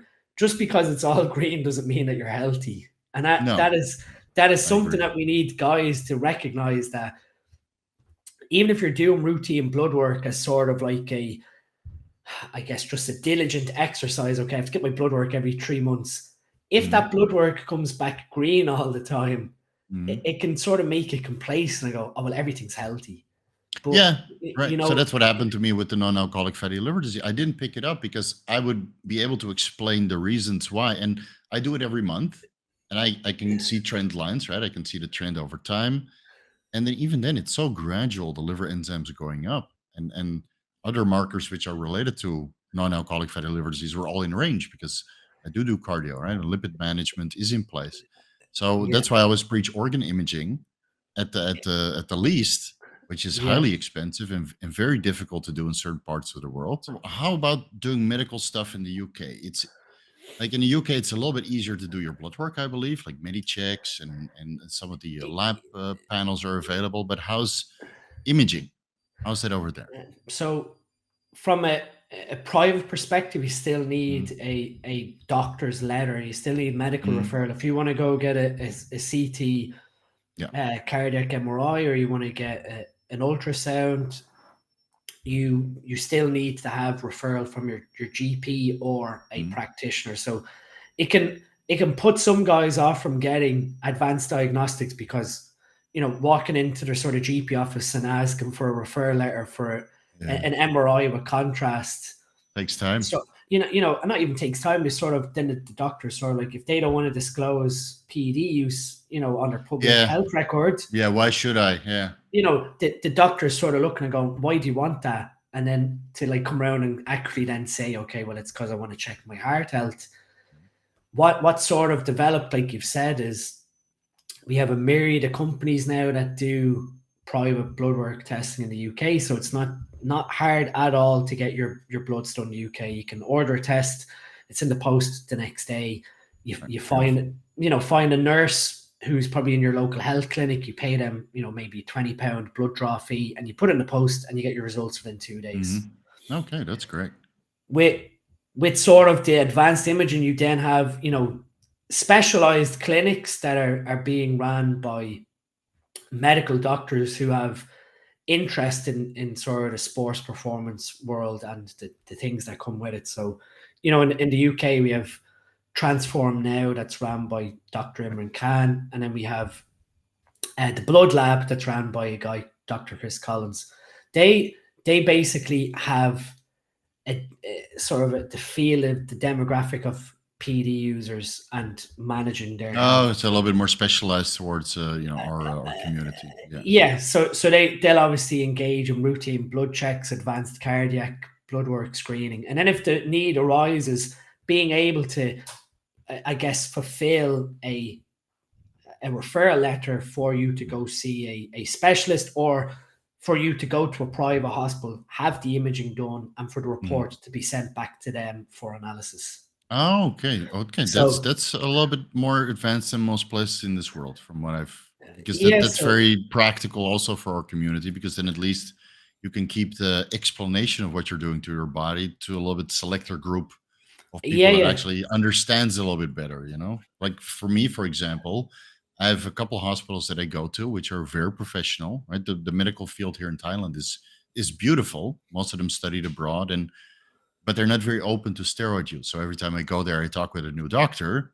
I have to explain everything and having a stack of all of my blood work, all of my imaging, and explain patiently what's been going on, what I do proactively, and of course you still see them cringe. It's hard to find doctors that are a little bit understandable what we're doing. I, I'm I had a consult recently with a gentleman in his late 50s who Mm, decided to use TRT yeah. and had to be admitted to hospital. And Oh. in the course of the investigation, anyway, the Mhm. the doctors looked at his blood work and seeing that his FSH and LH were suppressed, and just asked the question. He said, "Oh Oh yes, no. I'm using self-prescribed TRT." Yeah. But this is where the good part comes up, that the doctors are looking at it and go to him, okay, well, you need to stop using your TRT. his total testosterone was 8.9 nanomolar. Ugh. So he's basically sitting at 9 nanomole, and they're going to him. Yeah. Obviously, what he was using was fake, so it wasn't actually put Oh, into that it was on TRT. that was on Sorry. TRT. and they're saying to him, "Oh, this is dangerous for your health." Oh no! And But it's sort of like, that's top of the reference. It's not bad. 9 nanomoles at the bottom of the reference range. Yeah, right. So he's pretty much hypogonadal. So the doctors like turn around to him and going, "Well, you should stop your TRT because it's dangerous for your health." And his testosterone levels at 9. So where's the, again, like common sense and like a medical professional looking at the bloods and going, okay, well, he's using exogenous testosterone, but his level is pretty much hypogonadal. So actually, what he's probably been doing to himself is more damaging. You just shut him down. And TRT. Just because from a bolus injection that's underdosed, you get enough effect to suppress your HPTA. Yeah. And they're sort of looking at it and going, thinking that, you know, a testosterone level of 9 that's come from TRT use is dangerous, when really it's bioidentical. So, you know, the health risk between 9 naturally and 9 from an injection is probably the same. That you know, we are having to, like you said, try and get guys to, I don't know, because obviously I've never gone to medical school, so I don't know the stigmatism other than talking to friends who are medical doctors, and they do not engage in curriculum involving steroids. No. You know, sort of touch on, okay, anabolic steroids cause muscle growth, they're bad, next lecture. Yeah. There's no sort of in-depth research discussion or ways of treating patients who have used anabolic steroids. And I mean, I asked a friend of mine in the UK who is a GP, you know, he attended one of the talks that I gave on the pharmacology of steroids, and actually said, you know, he put it forward as CPD, continuous professional development, from attending the talk because of what was delivered in it, that, you know, what was sort of delivered in that 1 hour talk was more than what was given in sort of 8 years of medical training. And oh wow. I just asked, I just asked, why isn't this not being taught to younger doctors? And the simple explanation was, within sort of like 10 years of practice, he treated 2 PED patients. Oh, that's it. Now, whereas in reality, nowadays it's way more, right? Yeah, but the other side of it is, during that time, who was open to disclosing their information? Because obviously this is the NHS, it's a public health system. Yeah. You know, people who are suffering with health issues as a result of PED use might not actually want to go to their GP because they're afraid that, okay, this and it gets demonized, right? And then they put it on your file, and then a lot of things are now off limit to you. So that makes it even more difficult to screen your health. Yeah. Preventatively. Yeah. It's the same in many countries like this, you know. Here at least they're open to it, but I know in Holland it was the same stuff. You don't tell your primary healthcare physician that you're taking steroids. Yeah. Because otherwise they'll put it on your record and you'll never get anything done. You know, now it's a little bit more liberal, and there are some private clinics where you can do your blood work. But just like in the UK, if you want to get organ imaging done, you have to go through a professional.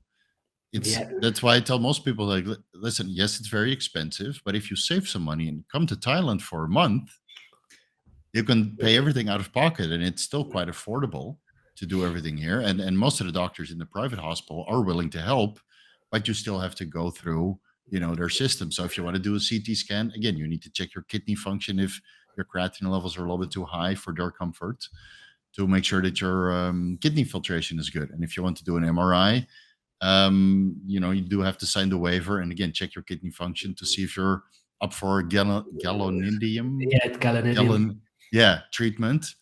And of course, to check your cardiac function before with an EKG to make sure that you can take the adenosine triphosphate. So that's a rush, you know, in itself. The hyperventilation you get from that. Yeah.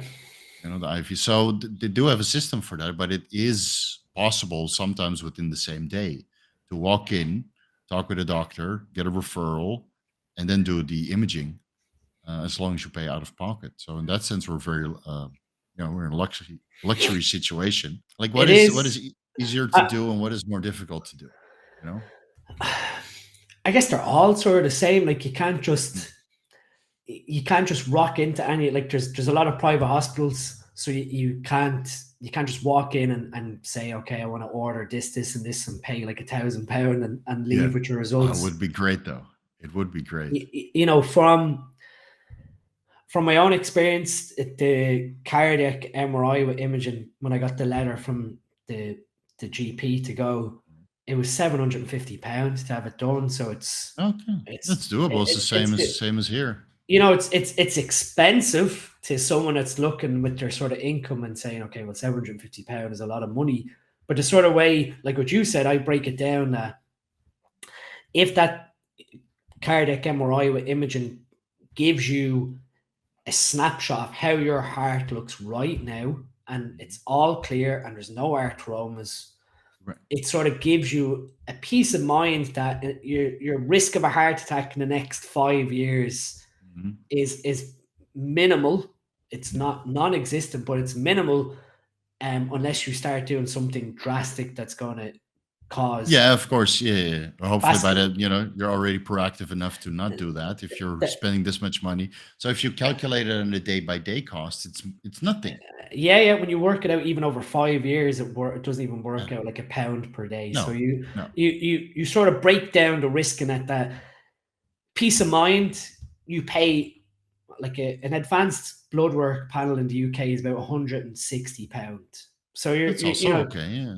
So you're looking at what, 5 blood works to sort of land at the £750 mark. So you're sort of looking at maybe a year and a half's worth of blood work in order to get your MRI with contrast result if you were saving.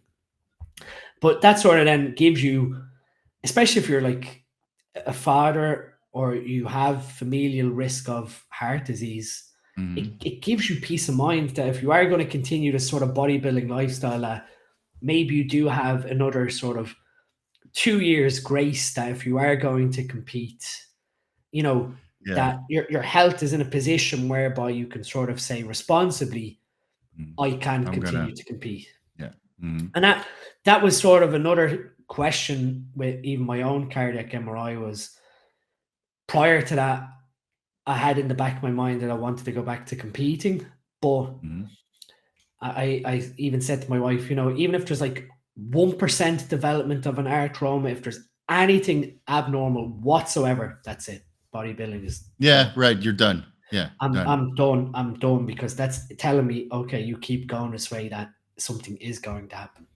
Yeah. No, that's the exact same reasoning that I had last year. That's why, because you go to the doctor and I need an MRI. So for what? You don't have any edema around your ankles, or do you have any issues? They check your blood work, they check your cardiac markers, and like, why are you here? Go home. So you ask for it because it gives you a little bit of a timeline to go back to bodybuilding and take it a little bit more serious, than you would, want to from a health perspective. So it does give you some extra wiggle room, but I think you still need to do it every couple of years just to confirm that you're still in the green, and not just your blood work is in the green, but all of your organ imaging is in the green also. Like the amount of ultrasounds that I've done and organ imaging over the last couple of years, it's been extensive. And that's the only real way to stay on top of it. And I think past 40, you should just kind of, TRT only. You make that sort of focus on having good metabolic health, but the sort of goal of bodybuilding, the image focus. I mean, even like being in your 40s, weighing like 105, 106 kilos, to me, you're just putting, like you said, just more risk that comes from reward for what? Like, I mean, even if you're a dad and you're on holiday with like your 5 or 6 year old and you're just big muscular guy, you have great photos to look back at, and there's sort of this sort of image of when your kids get a little older, they see dad as a big guy, that you have this sort of superhuman visual aspect, that what happens when you take suddenly ill and this sort of superhuman figure becomes mortal, and that sort of image dissipates, that really once beyond 40, unless you're sort of late to the bodybuilding game and you haven't taken any of the risks of like a 20 or 30-year-old, it should be time to look at winding down from an amateur perspective if you're not going to do anything special. No, and that what is always surprising to me, the guys that do have kids and still pushing, literally redlining their body. I mean, how many guys died recently that actually had kids? Whether they were competing or not. It's scary, because I think you have a moral responsibility if you have kids to kind of see that through to your end and that what they're already grown up. Yeah. Stuff, I mean that was something that even like last year and the year before, when my first son was like 1 year of age, that your sense of morality when you have one child, like a little baby, sort of change. You're like, I really need to do everything that I can possibly do, accidents aside, to stay alive, to be present, be present for this person. I agree. If I'm taking irresponsible decisions, it's going to reflect on that child's life. That like, I often laugh to be sitting there like eating one of my last meals, and then all of a sudden in your head you're like, what if I don't wake up tomorrow? And that like scary. That's scary. Like, sense of morality comes over you quite quick, that you start to wonder that maybe what I'm doing isn't the healthiest long term. And if I want to give, if I want to have a successful family career, maybe it's time to stop being as selfish, take a step back as what you're doing. Yeah, I had a couple of years ago when I was still running Train. My wife had one pulled me aside. She said, "You know what? Maybe for our long-term relationship, this is not such a good idea." So that was like my first step to start taking stuff out. And that, I think it was 9 years ago. So I haven't touched that in 8 or 9 years.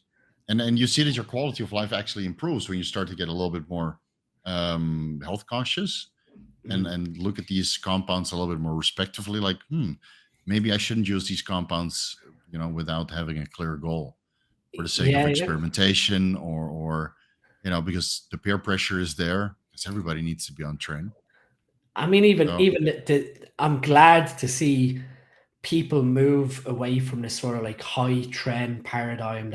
Trend is absolutely magic when you run at high doses. And actually, it's a forum. It was the steroid forums, those underground steroid forums where everybody was behind anonymity, and this is what the pros are doing. And I think for a lot of us that are like mid-30s or a little bit older, we were all on those steroid boards, reading, low test, high trend. And see what happens, right? And then a couple of years later, you realize it was completely unnecessary. You should have just sticked with bioidentical hormones and stuff that's still approved for clinical use, because at least the medical data is there. I mean, at least what I found now, even when I've had consults with guys that have been coached, when you sort of put forward, say, a model of Trenbolone use, and you understand Trenbolone's role in the whole sort of scheme of the pharmacology, and you're like, right, 25 or 50 milligrams every 3 days. So it works out like maybe 100 milligrams total per week. And they're sort of looking at you going, just 100 milligrams. And you're like, in the scheme of what we want that to do, it's going to do its job. Trust me. But that's only been around for the last couple of years also. Maybe 2 or 3 years that people say, okay, maybe 25 milligrams Trenbolone 3 times a week is enough, for its anti-catabolic effects. And then you get most of your anabolism from the other compounds that don't ruin your mood or your health, right? Or don't potentiate so much blood pressure increases, which you do see at higher dosages. And yet people still run it, which is weird because the information is out there. It's now. It's sort of like what you said, to people just choose to ignore it, to experience it for themselves. And even then, it's sort of like you can be preaching all this sort of health gospel, and then people will still try and believe what's being said on a forum because, oh, well, this guy has posted his picture and he's 300 pounds and he looks like this. But, years ago, you were taking a face value what people were like on forums based on pictures, because you never knew. It wasn't like social media, but you still, there was a level of buy-in that you can't just do now with social media, that even more so now you should be sort of going, okay, well, what's been said to me there is absolutely like trash. And I know better from what's being said. Right. Yeah, I think that's. I wish people would do more research by themselves. And even though when I, did weird experiments, because you saw that on the message boards, you do a research, but I think researching is also a skill on its own. You get better with that over time, because even a lot of the medical literature is a little bit wishy-washy. I mean, we can talk about the anabolic to androgenic rating, for example, or the Hirschberger bioassays. I mean, people still dig up that, Trenbolone is 5 times more anabolic than testosterone, but it was actually based on nandrolone acetate, and I can't find that study anywhere. Yeah, it's one of those ones that I think we took data from a flawed rat model, and then assumed that the effects that were being observed were translated or being amplified. Whereas to me, how I've sort of viewed them is, okay, yes, we can say, for example, nandrolone is 10 times more anabolic than testosterone in terms of what the Hirschberger assay said. But the actual reality of it is, if you are actually really looking at it from a molecular level, is that nandrolone is 10 times more selective for anabolic tissue than androgenic tissue. So it doesn't mean that it's going to cause 10 times the greater increase of muscle mass or weight of anabolic cells. It just means that preferentially, when this is in serum, it's seeking out anabolic tissue as opposed to androgenic tissue. What's also weird is with these Hirschberger bioassays is that they have various durations of studies. So some are 8 days, some are 14 days, some 21 days, some even longer. And we all know that there's an immediate effect regarding nitrogen retention and mineral retention. So just going by the weight of the levator ani muscle in the prostate, that's already a flawed approach. Yeah. And then of course the molecular weight playing a difference. So there was already a variability, I believe, of 200% in these Hirschberger bioassays, where they gave a range of, what was it, 0.4 milligrams to 0.8 milligrams per kilogram of rat or gram. And then they have different esters. They compared nandrolone decanoate to testosterone suspension, for example. So there's so much variability in these studies. That's why you see these anabolic to androgenic ratings. They have a range. For oxandrolone, for example, there's a huge range of anabolic rating, where you realize, okay, that's taken from a multitude of different studies performed over different time periods. And yeah, it's very funny, but we all believed it, when it came out in William Llewellyn's book. Like, oh, wow, this compound is 10 times better, so I better dose that, a lot higher than the testosterone. And then there's sort of the competitive binding affinity of, if Trenbolone is in the mix, that no other steroid is getting a look in at the receptor, because it's such a powerful binder that it again, it comes back to testosterone that doesn't make you sleep. So you reduce the testosterone so you can't sleep, and ramp up the tren because it has a higher binding affinity. There's so, again, we sort of look back and laugh, but our understanding as time has gone on, even like that's what science is about, asking questions that lead to correct answers. And then obviously always viewing science as a hypothesis that's ever changing, that's never just a strict yes or no. That we look back on data that we would have seen and thought, okay, well, nandrolone, it's 10 times more anabolic than testosterone. So you end up with like cycles of nandrolone only, because of, well, there's still some sort of androgenic activity to the nandrolone that will sort of fulfill what the testosterone should be doing. That we fell for these numbers that, again, just from just openly looking at what's going on in the assay, it's showing tissue selectivity as opposed to a superior multiplicative effect. Yeah, because when you go into these older studies, the anabolic to androgenic book by what was his name? Kokarian. Yeah, the where co-cream book. right. So it's very old, from 1976, and 76. that's where a lot of these anabolic androgenic ratings were delved from. But it mostly goes into the anabolic to androgenic dissociation. And this is the selectivity between the liver, the animuscle, and the prostate. And again, the duration of these studies varies greatly, and the dosing parameters vary greatly. So what's a little bit frustrating in our space is that many of the studies that we still dive into are ancient. Yeah. And we're still trying to find answers in those ancient studies, when in reality, most of these just need to be reperformed. And then you have ethics that come into play, because how many studies are properly performed on bodybuilders or people who take super physiological dosages? I think if we go in PubMed, we can probably find less than 100 Yeah. studies performed with super physiological dosages. Yeah. And quite often, some of those studies are, I guess, case studies, or we're doing cohort studies where Cohort observational. yeah, it's not basically an RCT study of let's give this drug to these people, this drug to this. Everyone's sort of same blood markers, same body composition, and let's just see what happens. And let's do muscle biopsies to see exactly the change in structure versus one compound from another in humans, as opposed to in rats or dogs or cattle.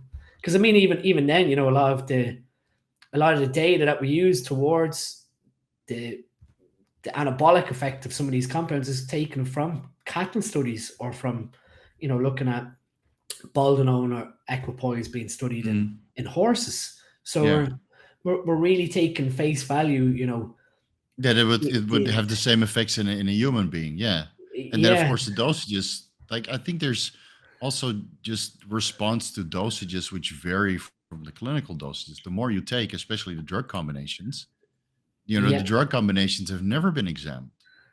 Yeah.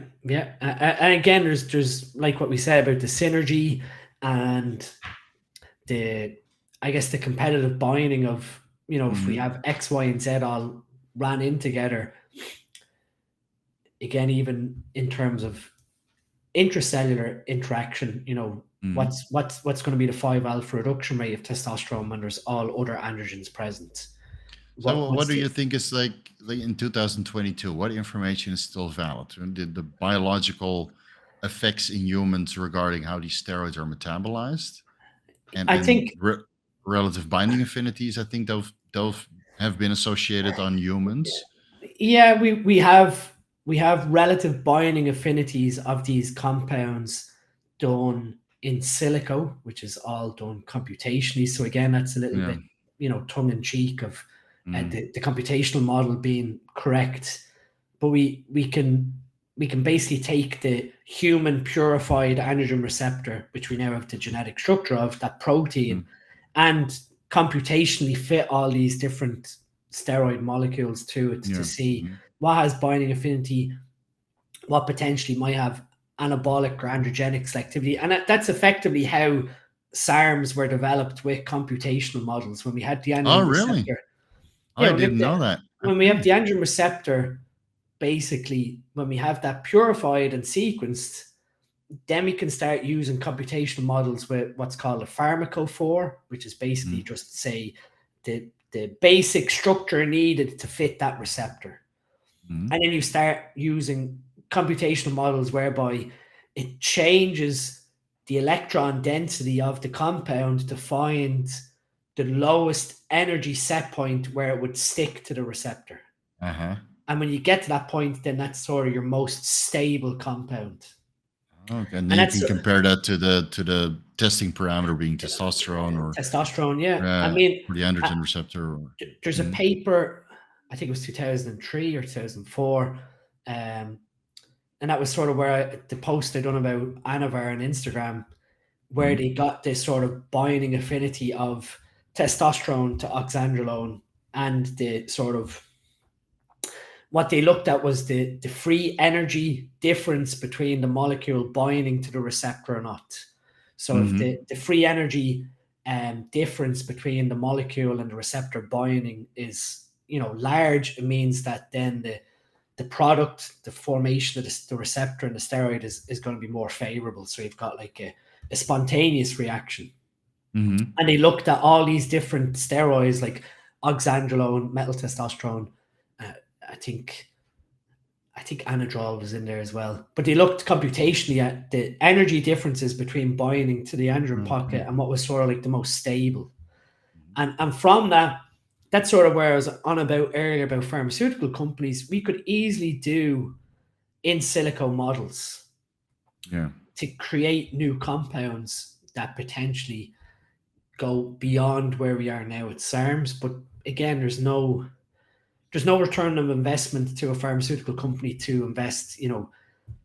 It's somewhere in the region of about $20 billion between research and development to end of drug development. Oh, that much. So you're instantly putting 20 billion up front. So for a drug that potentially could not have any medical return of investment. Yeah. This is the sort of how you explain to guys then that, why are there no new steroids? And it's because, well, what we have now sort of fulfills the market, not perfectly, but it's not worth a $20 billion investment to chase after something that, okay, potentially could change medical ethics if you were to able to develop a SARM that has complete anabolic activity and just seeks out all skeletal muscle cells of the body. Mm-hmm.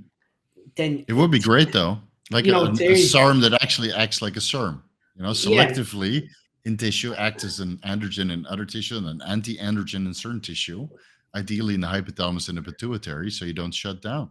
Yeah, and you then have obviously you have the benefits of both, where you're maintaining quality of life through your own androgen production, and you're using this as sort of like an adjunctive therapy to elicit strength. Let's say for example, they have the same non-genomic effects as an oral steroid, where you have increases in calcium, you have CAMP being activated, you have all these different things that basically are what androgens give us strength from. It's not that the strength side of androgens is genomic in the nucleus, it's from what's happening in the cytoplasm.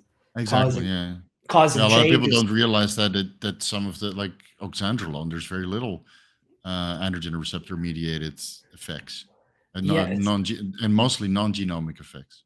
And the funny thing is, when you look at the literature, we still don't really understand the non-genomic aspect of how it does what it does. We just know that this is what it does in terms of strength and eliciting a favorable response towards skeletal muscle strength. So do you think that, with the limited in size, the interest that lies in anabolic androgenic steroids and everything that we do in the fitness industry, do you think we can excel beyond a certain point? Because it seems that the medical field is not really interested in driving it further. We're still interpreting studies that are actually quite old. And then, of course, the health screening and some of the ancillaries are getting more known, because those are actually being used. The ezetimibe and the aromatase and whatever, at least those are still being used in medical settings because people are generally unhealthy and they need them.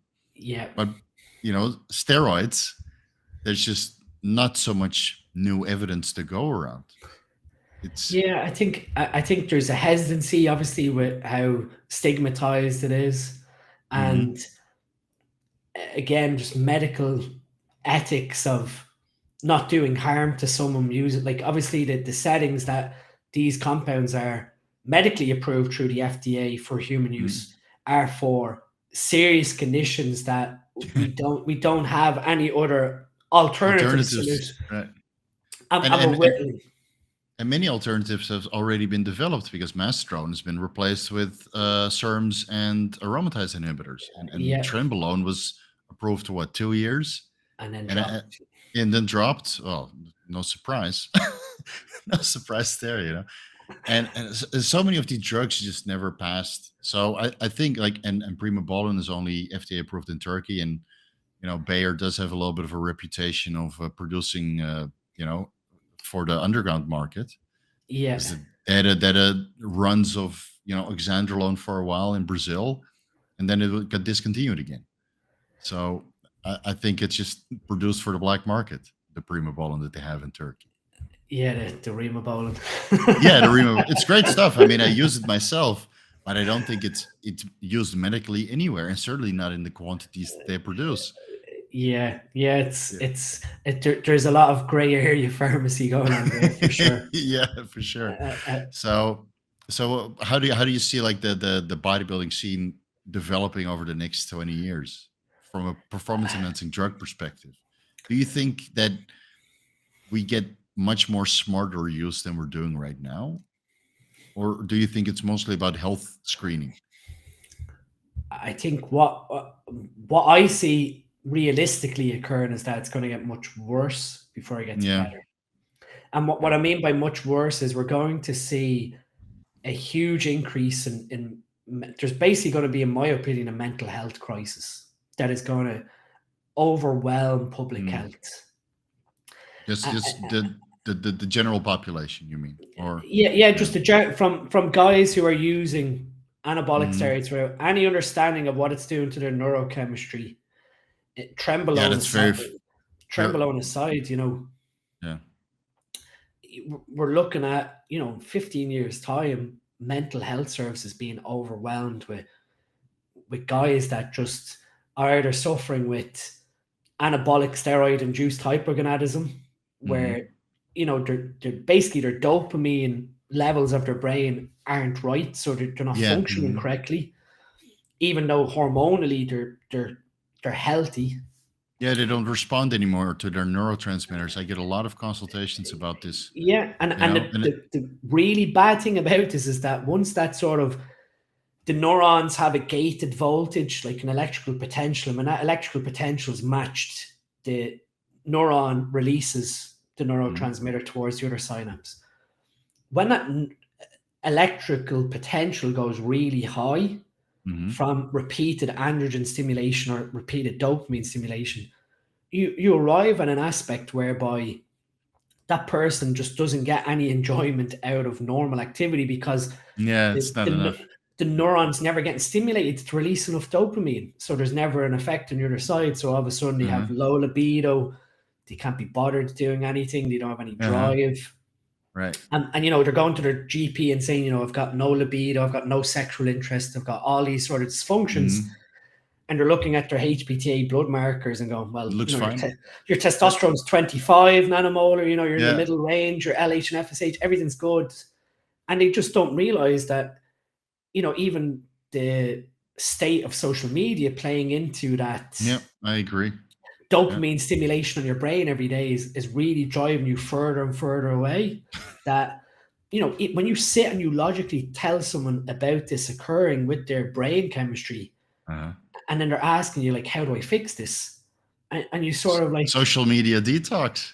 It's effectively you have to abstain from everything dopamine driving within your current environment. And that means it might even be music, anything that brings thrill to your life, you effectively have to live a boring life until those neurons fall back to their normal potential. And then there's one of the reasons. Yeah, go ahead. I was going to say, they're asking you on a time period, and that relaxation, that neuron could take 1 year, 2 years, 3 years. We don't know. So all of a sudden you have guys that are feeling this way, looking at when they were on cycle and saying, okay, well, when my androgen levels were high, I felt great, so I'm going back using again. Yeah. And it just plays into, again, that sort of mental psychology of maybe they're not physically depending, but they're mentally.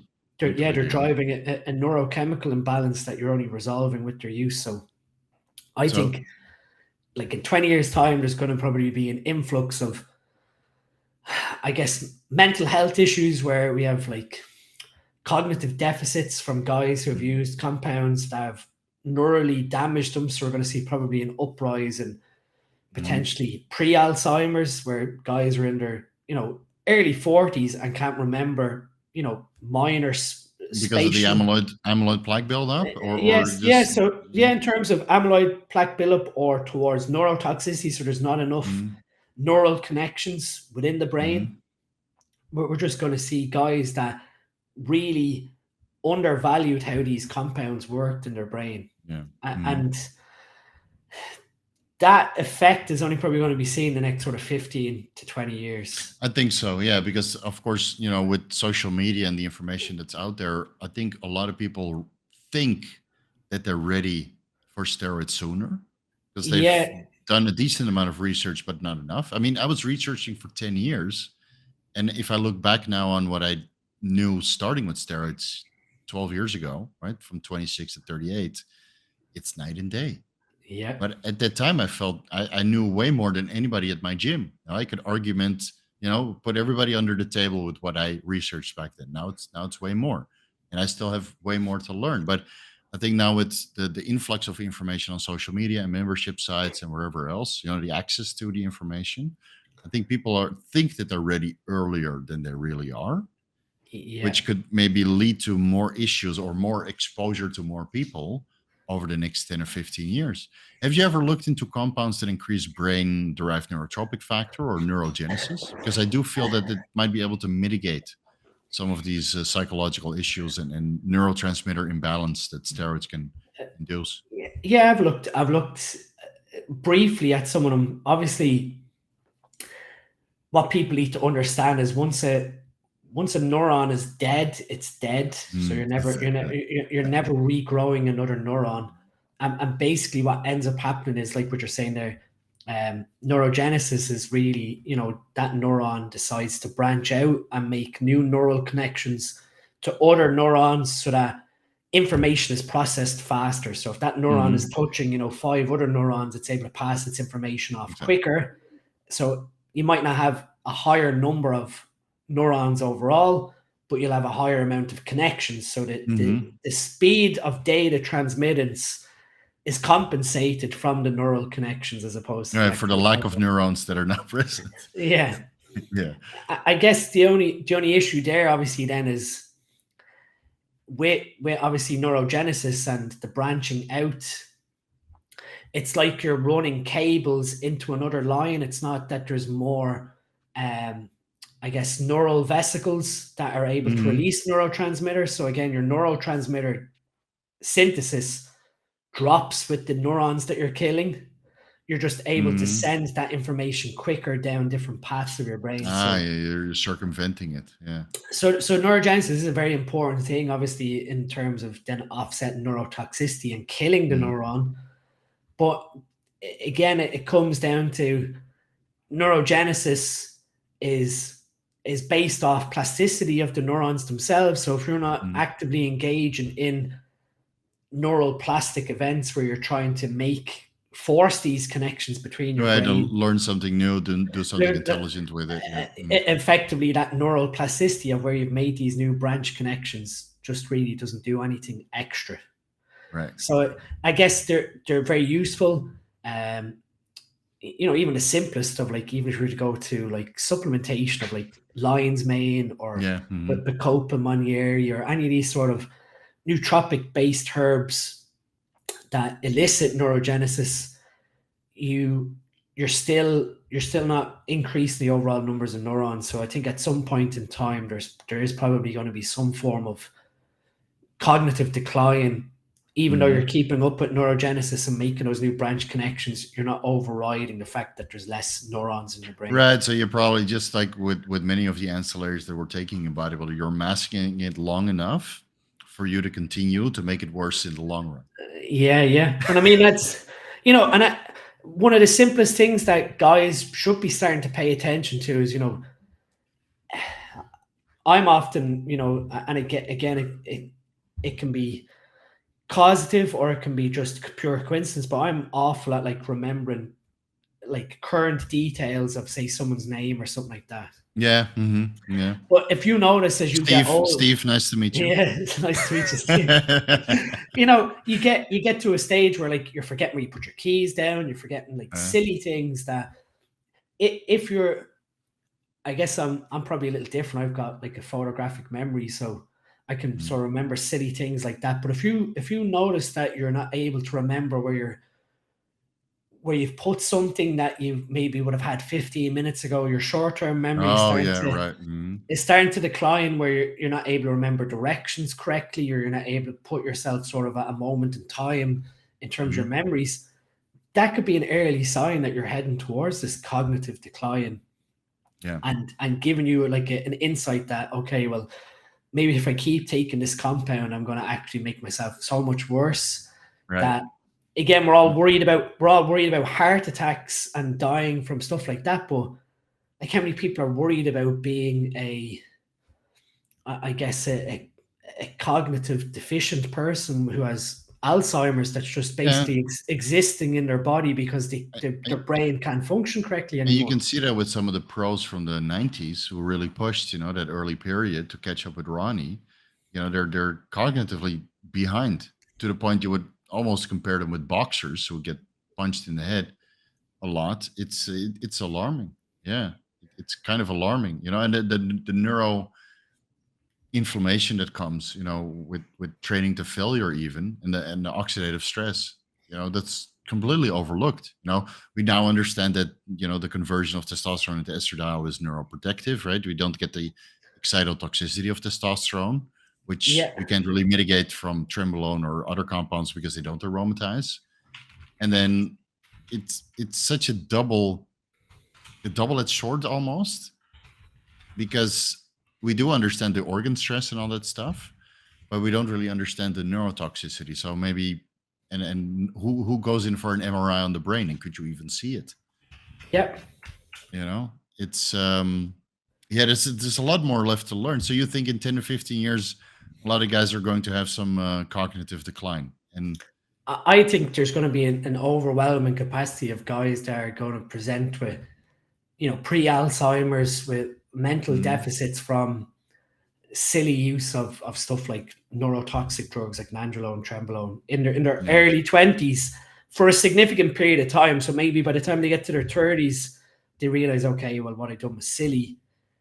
That damage is, it's too late. And then by the time they get to 40, that mental deficit is starting to appear in their day-to-day life. That, at that point, then if someone has sort of pre-Alzheimer's or pre-build-up of amyloid plaque, they're going to be at a case whereby their dependency on the medical system is going to be long-term. Like there is no reverse. There's no way of sitting down and saying to them, okay, well, it's just managing what you have left. We can't, implement this therapy and you're going to be magically fixed. Your whole sort of life strategy now is to preserve what mental capacity you have. And from then on, really try and keep up with even brain training or, supplementation to keep the oxidative stress of the brain down. It just, to me, we will see this big spike in mental health in the next sort of 15 years. And hopefully it's enough to sort of go mainstream that the younger generation see, okay, well, sort of what we're seeing now with guys who abused recreational drugs. And we're starting to see, as a society, okay, well, back in the 90s, there was all these mad raves and they were taking, copious amounts of ecstasy. Yeah, I've been there. NMDA, and not for experimentation or whatever, but guys who then sort of got sucked into that reality.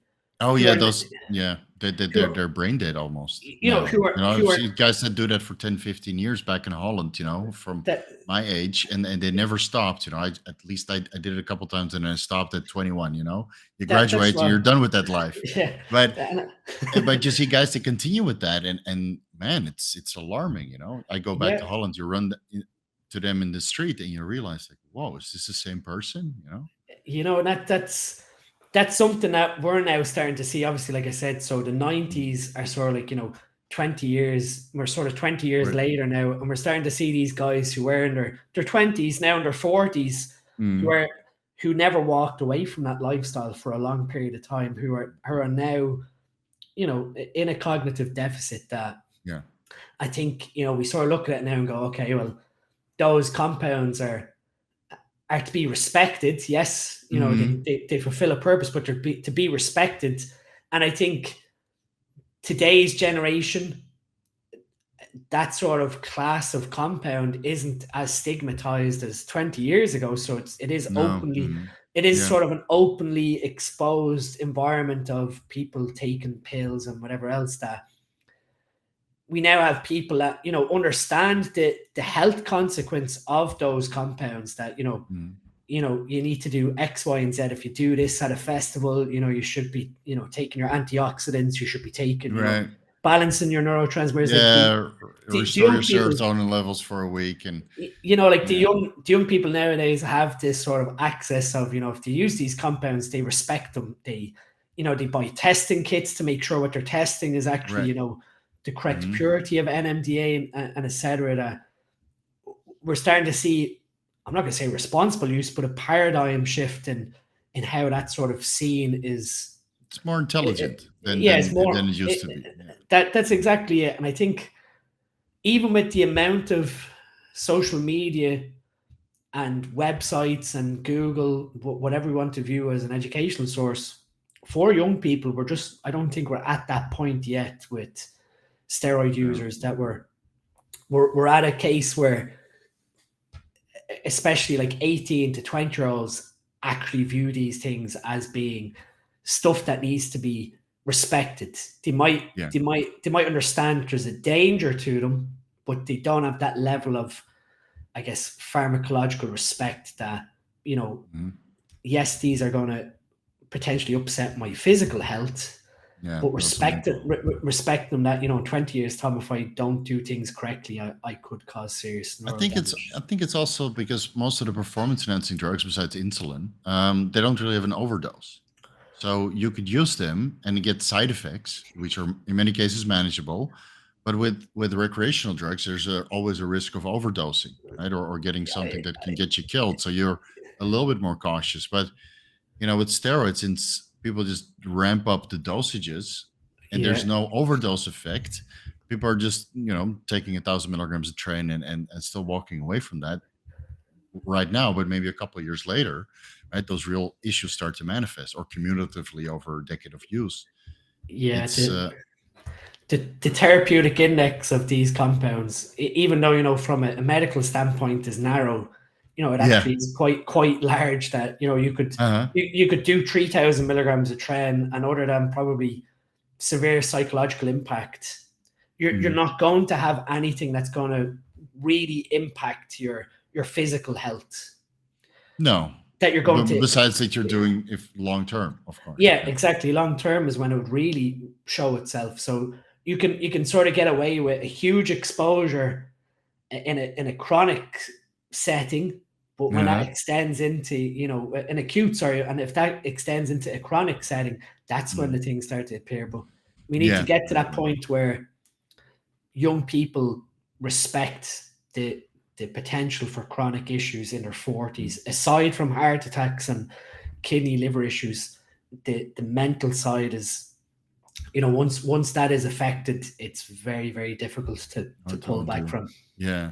So maybe when we close off this podcast, we're going on for 2.5 hours now. Maybe we can set some ground rules for the next generation, so we they can have something to live by, like ground rules we should have gotten when we got started, but we had to figure it out the hard way.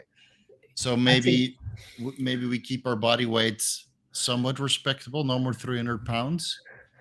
Yeah, I think, I mean, even if we view it, and recently I was reading about doping in sport.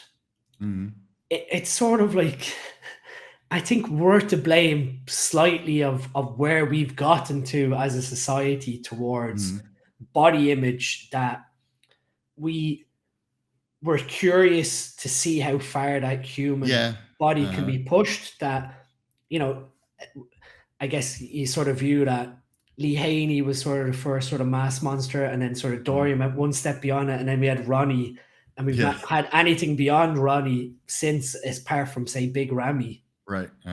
But we're sort of, well, you go back, I think everybody would be very happy with a physique like Lee Haney. Yeah, and I mean, but then, I mean, we're complaining about the aesthetic side of bodybuilding disappearing, but Mm, we've had Ramy now, Mr. Olympia, 2 years in a row. That yeah. are we subconsciously rewarding this mass monster because that's the norm now of what we accept for bodybuilding? And like you said, with classic physique now, we're setting more of a, I guess, how would you even say it? Like It's just new standards. Maybe a yeah, more appealing physique. Yeah, a more sort of popular, appealing physique that isn't, Instagram look. It's Social media look. it's a look that someone could look and go, okay, that is a nice sort of representation or artistic representation of the human body, as opposed to, let's just see how much muscle mass can be put on. Wow. And that's not to say, a scientist, sports scientists probably revel in that let's see how far we can actually push the human body in terms of, muscle mass and strength. Because again, we're putting all our emphasis into PED sort of use for aesthetic purposes, when there's a whole other discussion of PED use for strength sports and combat or endurance. sports, endurance. As a society, we're sort of setting these expectations that people are ethically having to use these compounds in order to establish these sporting feats. That's true. The bar has been raised very, very high.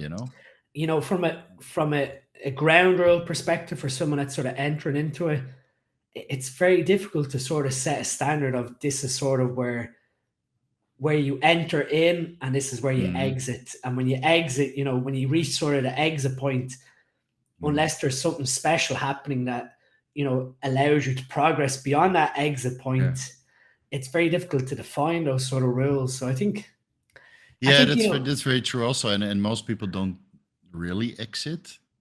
You just take the foot off the gas a little bit, like most guys. I see it now around the age of 40. Like for myself, I want to take it back a notch, but I don't want to let go of the insane training, because it's fun. And then in the back of your head, okay, I'm training this hard, so I need to take maybe a little bit more than TRT or a couple goodies on top because I need the recovery. And it's fun to try some anti-aging compounds and MOTC, cerebrolysine, and all this stuff. It's I think it's very hard to let go. So I have these conversations with young guys and just tell them flat out, so don't start. Because once you open Pandora's box, it's and that's the scary trend that's starting now is guys who are like in their 20s thinking that they see all this sort of biohacking and health optimization that they view TRT as like a longevity thing. Okay, I want to get on TRT for longevity purposes. And then they have their bloods done and their test level is 25 nanomole. And I get a lot of these guys that want to go on TRTs, but your testosterone is top of the reference range. You don't need it. All you asking is for more micromanagement because you have a nice hormone profile by yourself for free. All you need to do is eat right and stay away from alcohol and sleep right. And why do you want to complicate the matter further with exogenous tests and then something to control your estrogen and then something to control your DHT? And then depleting your neurosteroid levels, right? And then getting acne and gyno. I know when you explain to them, then some of them then start to contemplate, okay, but maybe just a small super physiological, like, no, you're looking to go on cycle. So, just call it what it is. This sort of definition of I want to do TRT is really just you trying to morally say, I want to do a steroid cycle. And really, guys should, like you said, you should really be looking at,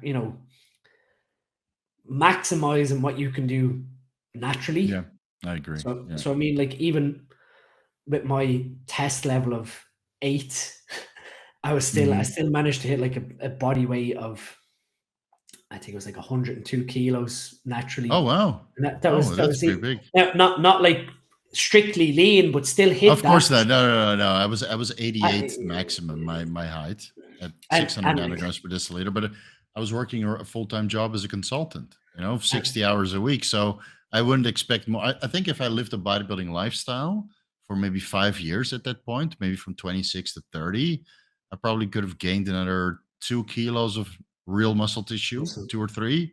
And of course, that would have meant that it would have ended up at 100 kilos sloppy also. And then dieting down, you would be like 95 kilos lean. I think when I competed then for the first time, naturally, I was 74 kilos on stage. So I went from 100 to 74. So that's a big drop in weight. So yeah, 26 kilos. Yeah. It's not like 100 kilos I was lean, but I was able to push my body weight to there. I was squatting like 200 kilos, deadlifting 190 kilos, you know, setting these standards of strength and size as a natural. And then obviously then there was the discussion aside of, you know, test level of 8 and hypogonadal symptoms and optimizing testosterone, that, you know, if you are going to play into this, you need to have, like what you said, you have to baseline data that sort of not gives you the right, but justifies probably better the decision to use these compounds than, you've reached like a maximum point, right? And you've learned about your body, which training is relevant, which nutrition is relevant, and supplementation. You've done some organ imaging and blood work to kind of get your baseline, you know, over time. So not 3 years, 5 years, 7 years, maybe even longer. And then when you start with a dose that everybody laughs to you about, because you need 500 tests, right, on your first cycle. But I think most guys would really get away with a TRT dose. Yeah, normally, or maybe 250 tests, you know, depending on where your testosterone levels are at. So my view on it is, if you're going to step into this realm, now me personally, I think, you know, I entered it in from a TRT advantage, but if you're going to go down this route, really what your sort of first exposure should be is doubling or tripling what your natural test level is. Yeah. And I've had guys argue with me on social media that that's not enough, you know, TRT level dose of 250 tests isn't enough. I've anecdotally seen this, and I'm like, if your test level was 15 and you've gone to 45, you've tripled your body's exposure to testosterone. Yeah. If you say you can't physically add at least 3 to 4 kilos of lean tissue and increase your strength by about 10-15%, then taking testosterone isn't for you. Because I agree. You know, I agree. You've tripled your exposure. So to say that you can't grow on 250 tests is silly. It's ludicrous. Yeah, it's silly. So I did my first cycle on 250 tests because I was scared. And I read all those cycle logs on the steroid forums. And you see, they start with 500 tests and a debug kickstart, right? Yeah. First 2 weeks is great. And then week 3 to 4, everything falls apart. And then week 6, there's no more updates, right? So and luckily for me, I realized, you know what, I'm going to do 1 ampule of test. I sourced pharmaceutical grade.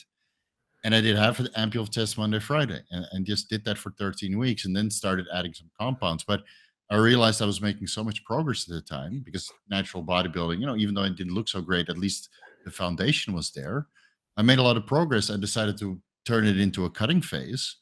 And then with comparable or better body fat levels, I gained 4 kilos after those 15 weeks were over. So instead of ending up at 74 kilos, it was 78. Yeah. You know, that was on my first cycle. And I think, you know, if people don't have that outcome on their first cycle, I think the foundation wasn't there. Yeah, it's if you get someone, what's great is if you get someone who's never done any sort of research, so they've never sat down and been influenced by any sort of educational site or forum or whatever. If you get someone who's completely naive, fresh start, and explain this concept of, okay, your test level is 15, so your most logical starting point is go to 45, and we know that roughly that's 250 milligrams. Yeah. If you triple, you're still getting all the positives of having higher testosterone, but you're not at a place whereby, you know, if you have increased aromatization, at least you can go, okay, well, maybe I need to lower the test dose, or I need to implement a small dose of AI, or there's something causing me not to lower your body fat levels. Yeah, your body fat level. Or you're increase your injection frequency, you know. Or you're not metabolizing your estrogen correctly. There's all these sort of things that you can start to address, that if you went to 500, potentially you're like quadrupling or, multiplying your test level by 6 5, times. that, you're going to a place where you sort of just decide to jump in the deep end. Okay, maybe the increase in response, the positive response, might be exponential, because we know there's a certain degree of larger dose equals more effect. Yeah. But you could have got there just probably in the sort of safer fashion if you had stuck at the lower dose for slightly longer. I agree. And it would, it would have allowed you to control your health a lot more appropriately. It would have Mhm. allowed you to assess is taking compounds for you, because at least if you go to triple your test level, you can go, okay, well, this is what my body's like when I'm at 3 times the amount of what I get naturally. And I mean, that sort of stems from the same conversation of me who's at 8 nanomolar going to even 24, 25. I'm triple what I am natural. So I'm going to see an effect between that, and tell me. Yeah, absolutely. Yeah, that's why I'm always surprised why people still want to start with these crazy protocols, or debulk kickstarts, which is completely unnecessary. But it still continues to be, preached on the steroid forums. Yeah. When in And I reality, mean, most educators are like, what, slow down, right? Reach your natural or close to your natural potential first. Get some experience with bodybuilding from a, training and diet and supplementation perspective, and then you get your hands dirty. But it can double or triple your testosterone levels, and that should be more than enough. And then, yeah, of course, the compound selection. Just because there's 200 drugs to choose from, doesn't mean you have to take them. yeah. It's and again, it's just like we keep saying, social influence. Just guys are looking at what other people are doing and thinking, okay, well, that's the most appropriate thing to design. That, I think, the biggest sort of step anyway for someone who goes down that route then is, where do you go from that tripling of your testosterone? And it's difficult to get someone to realize that, unless there's something seriously wrong in terms of nutrition, training, recovery, that sort of tripling of your testosterone level can be ran for a decent level of time, if you're going to take, obviously, the HPTA shutdown risk factors out of the equation. There's no sort of timeline where you're going to have to keep continuously escalating the dose as time moves on. No, like every week you bump up the dose. I think that's crazy. I know people who do that. You just put out a protocol and say, oh, every week you add 100 milligrams of Primo. You crazy? You can run TRT for months on end, and then, like, first time cyclers that come to me for coaching, and you do everything they need to do first, right? So maybe 3 years into coaching, you finally allow them to take steroids because they've truly reached their natural potential, and then they go on TRT, 250 milligrams, for example. And you run that for 9 months straight. I was like, when are we going to increase the dose? Why? You're still making progress and you have zero side effects.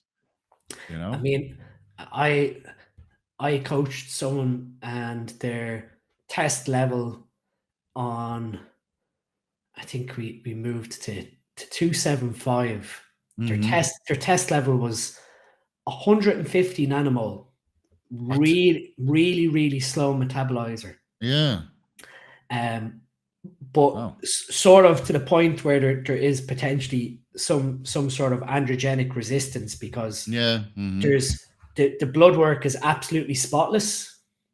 So you get to, maybe not enough androgen receptor binding potentially. Yeah, potentially. Did he grow? Yeah, the body composition changed, but you get to a point whereby you're being asked, well, when's the dose going to increase? And you're sort of looking, you're going, well, your test level's at 150. Yeah, okay, what do you need? The health markers aren't being affected, but are you doing absolutely everything in your power to take advantage of that 150 test level? Because there's guys who are taking 700 to a gram that aren't even achieving that level. So I've taken more. Yeah, you've got guys that have that mentality of, oh, when's more going in? And you sort of look at the blood work, and you're saying, well, you're where you're sitting now, your blood work is more than sufficient for the outcome that we're expecting. Right. So, but I think it's very hard, because again, when you open Pandora's box and you do start enhancing, then all these other compounds get exciting. And I still suffer from this. I made videos about it. that I like to experiment with compounds as well, not only to see what they do, to see if they can improve quality of life or bodybuilding goals, but also to get more experience, because there's so many different scenarios where you could actually have this information and knowledge on a compound that could benefit somebody else. That's why I'm really diving into the neurogenesis lately, because you can only help that many bodybuilders, but there's more people on this planet. Yeah. And diversifying into other compounds which could have a benefit is also exciting and interesting. But that also means that your black book of things you tried and didn't work out, that gets bigger and bigger and bigger. The amount of compounds, peptides that I've experimented with over the last year alone, I didn't even make videos on them, because it looks very, very promising on paper, especially the anti-aging peptides. But in practical applications, there's no benefit, not on blood work, not on noticeable effects. It's, Yeah. and I think a lot of people suffer from this. You start with testosterone, TRT, and then what about Cialis?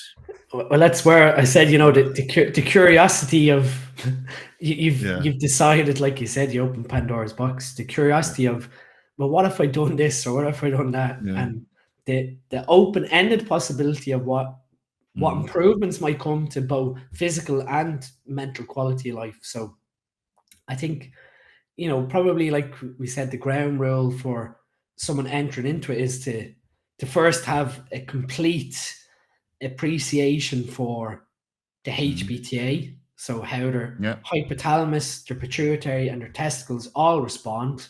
What controls steroidogenesis within the testicles, and have a really good understanding of that whole HPTA cycle, of how each aspect of it interacts with one another.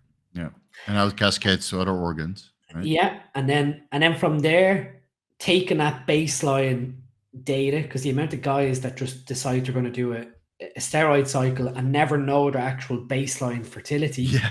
Yeah. So when they stop, they don't have numbers to even compare to pre-cycles, so that when they do a PCT, they don't know if they recovered or not. I have the same thing. So I had like baseline readings. I did my blood work every year, but I didn't have a baseline fertility test, right? Sperm analysis. I didn't have those because I didn't know 12 years ago. I also don't have a baseline of my heart. So I don't even know what my heart functioning was like before I started steroids. And I made a video about this. Things I would have, if I had a time machine, I go back, all the medical examinations I wish I'd done before I started steroids. And I think that's, when you look at that examination that's required, realistically, that's a huge roadblock, because you want to do an MRI and organ imaging and semen analysis and blood work over a multitude of years. And it's, I think, would I have the patience to do all of that? Or even the finances? And, putting all that expectations onto an 18-year-old, it's just as easy. I have to do what? It's just as easy for that 18-year-old to rock up to the biggest guy in the gym and go, "I want steroids," and he goes, "Okay," takes out a bag. Here's some Dianabol. Take 5 of those a day and off you go. Like, I think we all need to get a couple issues, and get a couple scares, and you learn as you go. It seems for most people on this platform. I think, having that appreciation of HPTA and where your baseline fertility and where your baseline hormones are means then you always have an anchor of where you need to go back to every time you do a PCT, or whether you decide to do, your TRT, that whole concept of like the TRT in cycling. The TRT dose that you use during that sort of TRT phase when you're finished your cycle of steroids should mimic what you sit at naturally, so that you are effectively going back to a physiological baseline that is bioidentical to what your testes makes naturally. And trying to explain to someone, okay, well, you've done your cycle, it's time to put your test level down at, your natural level was 15, so back to 15 you go. There's just this resistance that you're trying to get them to understand. You're just fulfilling the same role as a PCT, except you're just keeping the exogenous hormone present. Right. Yeah. Right. So, having them understand that, to me, is sort of the critical part of the picture to begin. And then having, like you said, the appreciation that, every 2 or 3 years having routine 3D imaging done. Blood work is important, but blood work can also give you a false sense of security and a false sense of negativity. Especially when it comes to kidney markers. My creatinine is high, my creatine phosphokinase is high, and your nephrologist is cursing at you, but in reality, it's just metabolic, from training, turnover and creatine phosphate synthesis. I mean, having that again, having a structured support network, obviously today is a lot easier than years ago. So being aware of, what are your support network capabilities? If you go down this path, if I encounter this problem, okay, public health might not be your first point of call, but having a backup that, if this goes wrong, then I have these medical private services available who I can consult with. And now there are many, and then everybody seems to be specialized a little bit differently. So if you have a particular issue, right, you can go to Dr. Dean, myself, other people in the fitness industry who are very knowledgeable. And if, I'm sure you've got consultation requests once in a while where people ask for a particular issue that you don't have so much experience with, but you know somebody else. You just forward them, right? There's enough to go around for everybody. And again, like you said, I just see it getting more and more popular. I mean, my wife often asks me, like, I don't publicly advertise consultations anywhere online, and yet I am booked you get multiple a day. I'm booked out every week with this free time that I have slotted aside for consults with people. It's booked out, and it's because of word of mouth between people who have come to see me, but also because of, someone will see the guidance you're giving online and just reach out and say, oh, by the way, do you actually do consultancy on this? You're like, well, actually I do, but I don't publicly make it aware. And then like you said, start a YouTube channel. You'll see how in demand you are. We'll talk about this off air. We'll talk about this afterwards. If I had more hours in the day, because obviously what sort of stemmed beyond what I do now as like the formulator and like product manager for supplement needs, we started SN Education as like an education platform for supplement needs. Right. So by law, you're not allowed to talk about supplement products in the UK. Oh, okay. You can't make certain product claims. So I could never say Tudkit improves bile flow. Well, where's the medically approved scientific citation for that product claim? So it's very, very tightly regulated towards trading standards of what you can and can't say about ingredients. When you can go on PubMed and put Tudkit in, bile flow, cholestasis, whatever, you go to livertalks.com and that liver book of PubMed, and you can find a million different things. Okay, that's weird. So you had to do a little bit creative to get the information out there. So we created SN Education as a platform that I could make product videos about our products. Oh, okay. And so I could publicly, make videos on another domain website that is completely separate from the company, and talk about, Tudkit does this, it improves bile flow, we're going to lower cholestasis risk, talk openly about Liver Stack or CV Stack, all these products that I've made, what each ingredient does, why you'd want to take it, and be able to, openly tell the consumer, this is how you use this product and this is why it's been developed. But from that idea, then me and Lee, who's the managing director of Supplement Needs, we decided, there is a gap in terms of education content that I wanted sort of to deliver something similar to what I was delivering to medical professionals in terms of like medical professional development. And that's sort of where then SN Education went beyond sort of just product videos into like a team of educators that are sort of like, you have like me, my background in pharmacology and functional health and whatever. You have Stephen Cassidy, who's a dietitian, he's a nutritionist, and he would have been a very prominent sort of educator in Scotland and the UK on drug use, and so he'd be quite popular in those scenes. I brought Aaron Casely and his wife Danielle on. So Aaron is an ex-professor on physiotherapy, and then his wife is a registered dietitian and female health specialist. That's good. Yeah, that's good to have. So you are covering a multitude of different avenues on that website. So basically, with SN Education, and I have like Simon Hook, who's a chiropractor who like treats all the like professionals like James Hollingshead. So he brings his expertise in like sporting rehab.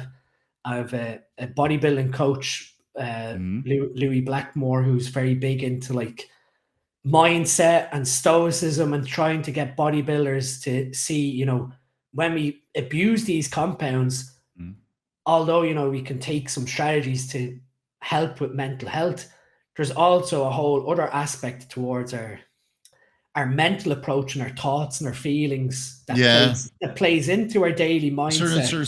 Certain level of maturity that needs to be respected, you know, when you're in this space, not only from a social media perspective, but also how these drugs affect your mindset. You know, I think a lot of that is overlooked.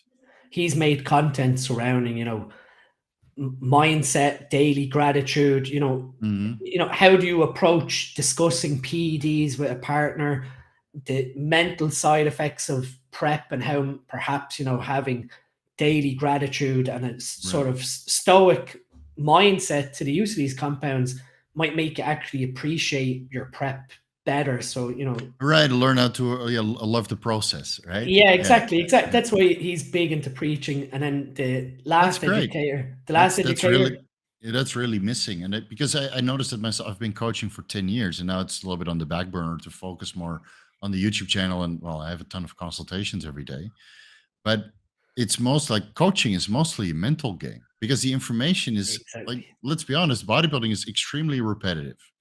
And the adjustments in most cases are kind of small. You know, you get the pictures, dietary changes, drug changes once in a while, blood work updates, and then, you know, you keep going for another week. But it's usually the mental game during off season or contest prep that needs to be managed. That's why it's called a coach and not a dietitian or a pharmacologist. You see there, and we see that even, you know, in terms of the interaction on the SN Education forum. You've got people asking questions surrounding, you know, mindset issues and the fear of failure, even, you know, discussing like addiction and the mental aspect of addiction.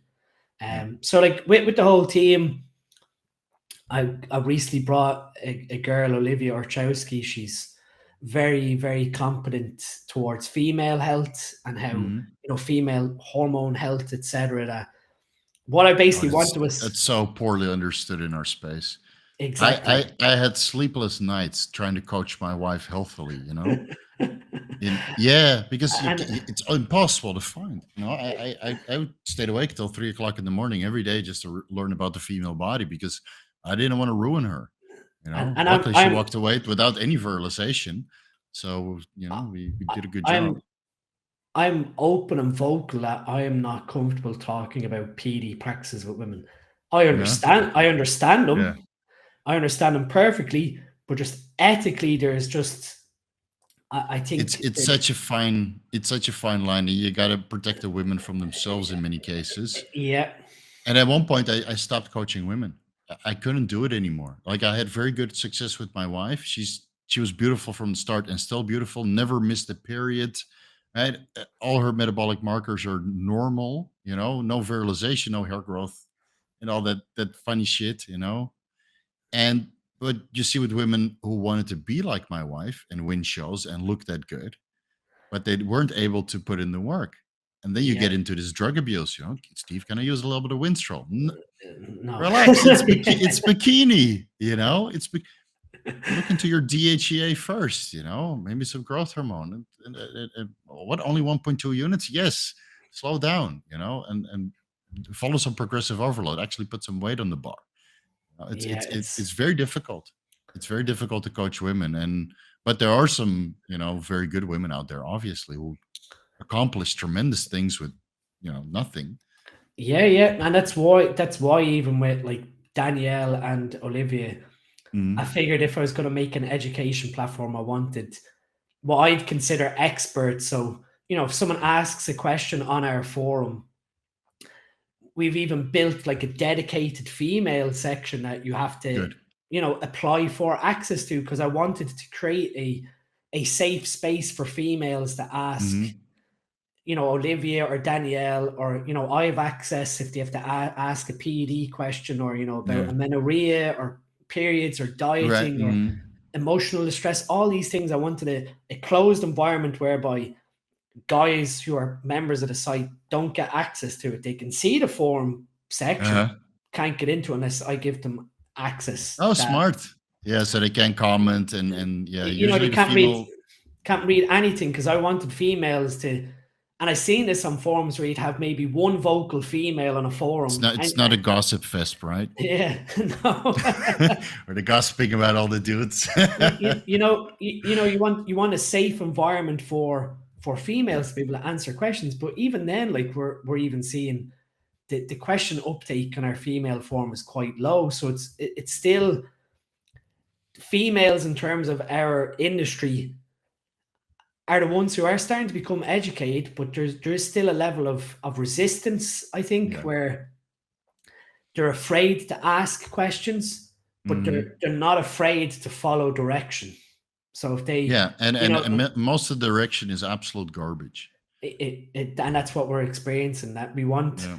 I specifically with that female area, I wanted female athletes to be able to come to that forum section and ask, my coach has told me to do this. I feel a little uncomfortable. I'm looking Mhm. for a professional second opinion on Yeah. Mhm. what has been said to me, and offer that chance for them to be, open and honest, and get an open and professional answer back. So Right. Yeah, the, and the in a place where you don't get judged and exactly, and that's why we made it a closed environment. So I yeah, mean, smart. we're now, I think this is 10 months in. Mhm. It's slowly grown. We're at about 250 members. So Oh, that's good already. it's That's good it's already. it's Yeah. and that's 250 members slowly overturning, where people are joining in and leaving when they, you'll always get that with education content. Yeah, Someone, it's normal. Like I used to be a part of the Mountain Dog website, the John Meadows educational site, and the reason why I don't sign up for membership sites anymore is because I don't want to plagiarize. yeah, yeah, Because yeah, that's a huge issue in our industry. Let's say I go to your SN education and I take something from you, but I don't give you credit, maybe accidentally, then it looks bad on me and you feel cheated. And we see this so much in the YouTube space because, well, I have quite a large platform now. So I really have to make sure that I give credit where it's due if I learned it from somebody else. Like that's why when I did the non-alcoholic fatty liver disease and I came off cycle, I always mentioned like I got this idea from Dr. Dean St.Mart because of the stem cells that need to regenerate, and you can't do that on super physiological dosages. So it might yeah, as well come off. So this is why right, I heard very good things about your membership site, but I'm not an active member, nor am I a part of any membership site because I have to produce the content by myself. Because otherwise, you yeah. just look like a copycat. We and That's why we're you should get on YouTube too and market what you got because you're a yeah, gold mine, dude. You're a gold mine. it's an open minefield, YouTube. At one point, I did want to sit down and do it, but then I think my mindset on it is the content that I deliver on SN Education is Mhm. very, very professional, in that it's like lecture format where we're going through slides and I'm talking Yeah. along with the slides. So But you I'm do have trying to. some video content, right? Oh, there's video content, Yeah. but Okay. it's all, a lot of the in-depth sort of discussion stuff is like done through PowerPoint. So you're Yeah. obviously you're on camera on screen, but we're talking through the PowerPoint. And Mhm. what I wanted to sort of give the feel for was that this is sort of The your, lecture room. you're continuing your professional development. It's not Mhm. me sitting against a white wall talking about, pop five Hey. D ball a day and this is what happens. Hey, that's me. No, no. But you know what I mean? Like there's to me there's a level of, I wanted people to buy it, that it's an educational site, that I'm not. Yeah. Mhm. There's aspects to YouTube, obviously, that you want to provide good entertainment and you want to provide, obviously, It's good education. yeah, YouTube has a formula. So you want to educate, but also entertain. So we call it edutainment. Yeah. It's a very old word that KRS-One, a rapper from America, introduced. And then you have to do the thumbnails and the clickbait titles, and it Yeah. can't be longer than 15 minutes, otherwise people doze off. But you still need timestamps. It's very frustrating. Like I had a private Facebook group for about 2 years where I would write articles, on how to do safer practice, and it was quite popular. I think I topped out at about 80 members, but I charged the premium, so it wasn't cheap. So it's like budget coaching, right? You can have all the information that I know in documents. I wrote about 1,500 pages, and then I would reply to comments. And that's very concise, right? With the where you can find the information. But YouTube is very formulaic. But if you really want to learn, then I always tell people, I said, listen, YouTube only tells you that much because the platform has limitations. Yeah. And if you really want to learn, you go to the membership websites. But even though I would like more guys to come on YouTube, because I feel, it's me and Derek and a couple other guys, Leo, and there's not too Yeah. many No. educators, No. consistent educators. I'll watch bits and pieces on YouTube when I'm eating at the dinner table. I often have watched Bio Brothers with you, Yeah. Leo, and Derek, and Yeah. just I think it's just time for me. It's just trying to factor in sitting and doing. It's a huge commitment. It's a huge, the editing alone afterwards. The editing, yeah, because I edit our stuff for SNE now in terms of like the lectures. And that can be just quick, like snippets here, put in like a thumbnail, put in just an SNE logo or something. Yeah.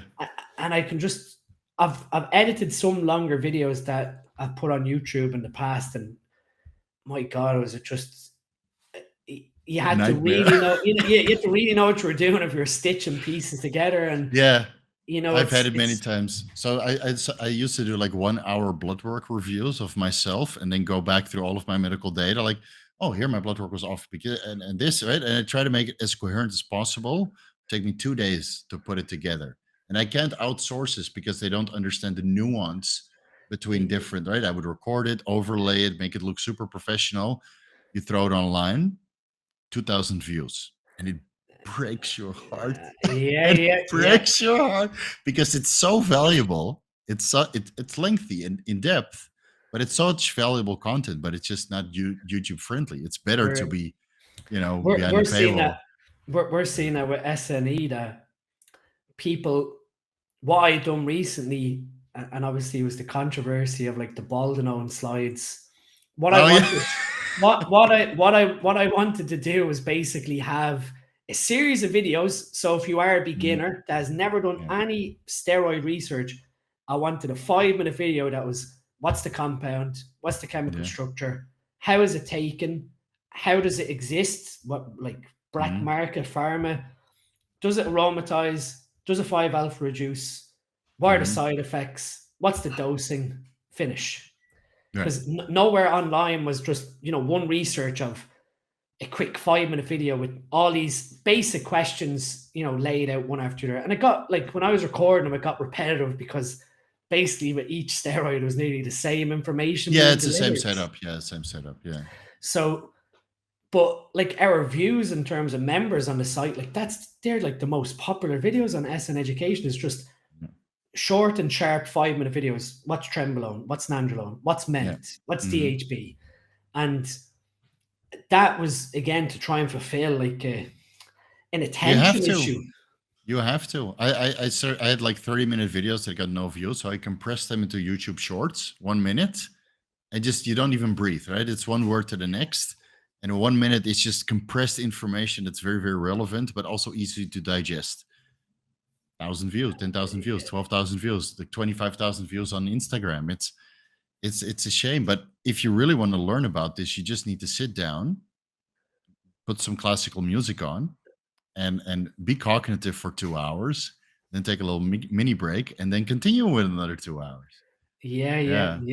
It's I mean, even like sometimes even on SN Education, I feel a little sorry for like some of the training and rehab videos that we have up, because it doesn't get any traction, right?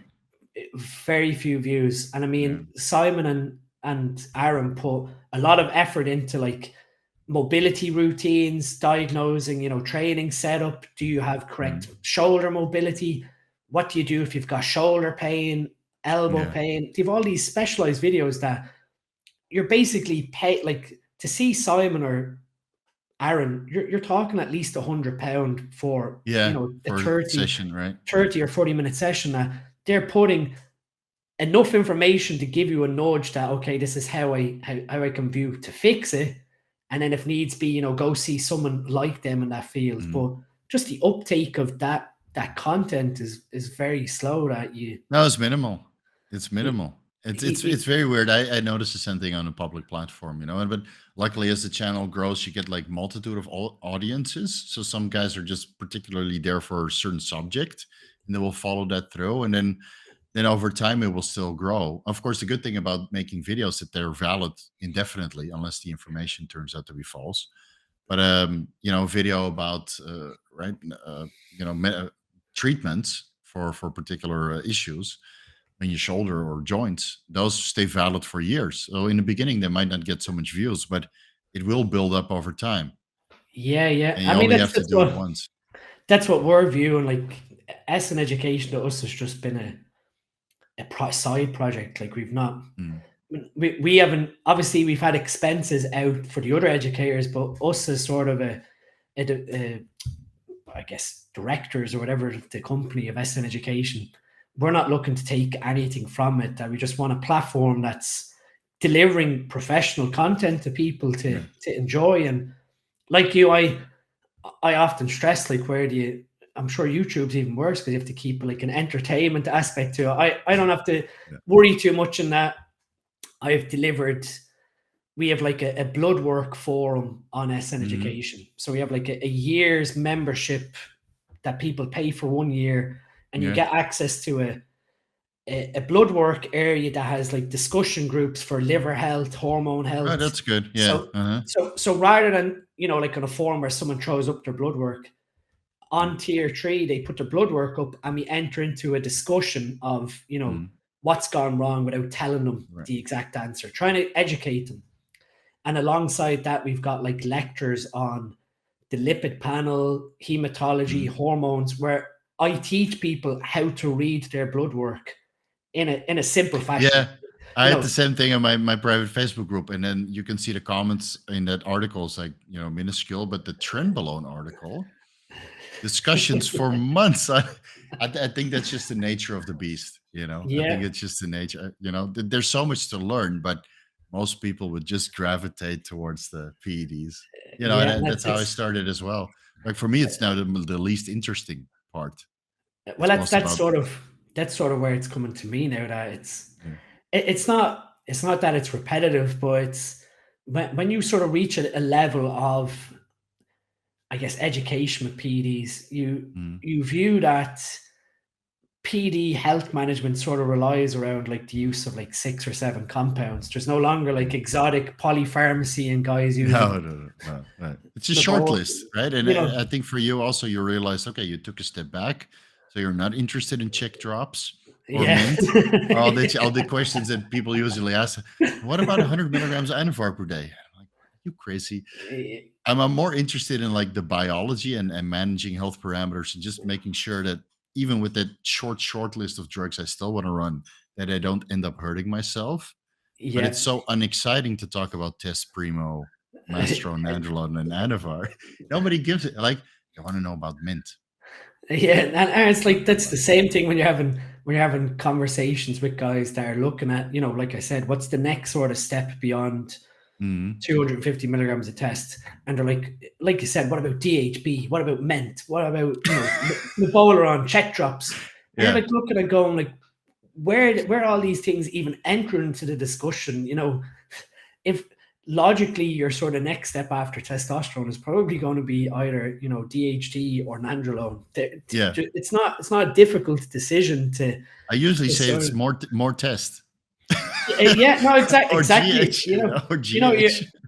Again, that sort of goes back to, like I said, you don't necessarily need to keep at 250 or move away from 250. You can always increase at that point, but guys overcomplicate these things that I guess for me over time, it's maybe to us now because we're doing it so long, we Yeah. view it as sort of, oh yeah, this is so simple, and there's it's such a small. What would It's be such a it's small not, aspect of what we're trying to do, you know? yeah, or not even like there's just a small amount of compounds that are available to even discuss that.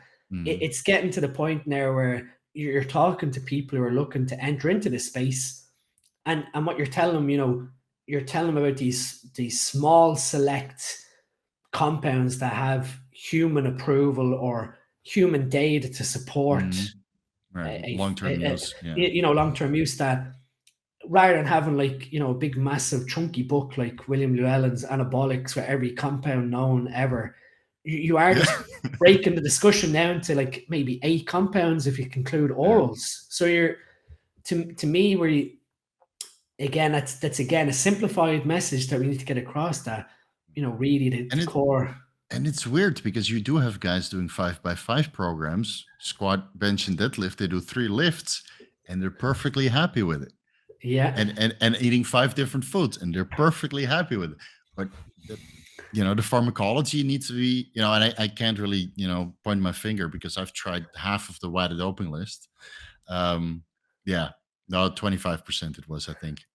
I made a video about it. But it's when you look back on it, you realize that how little is actually required, to Mhm. build a decent physique. And I think the rest is just, experimentation.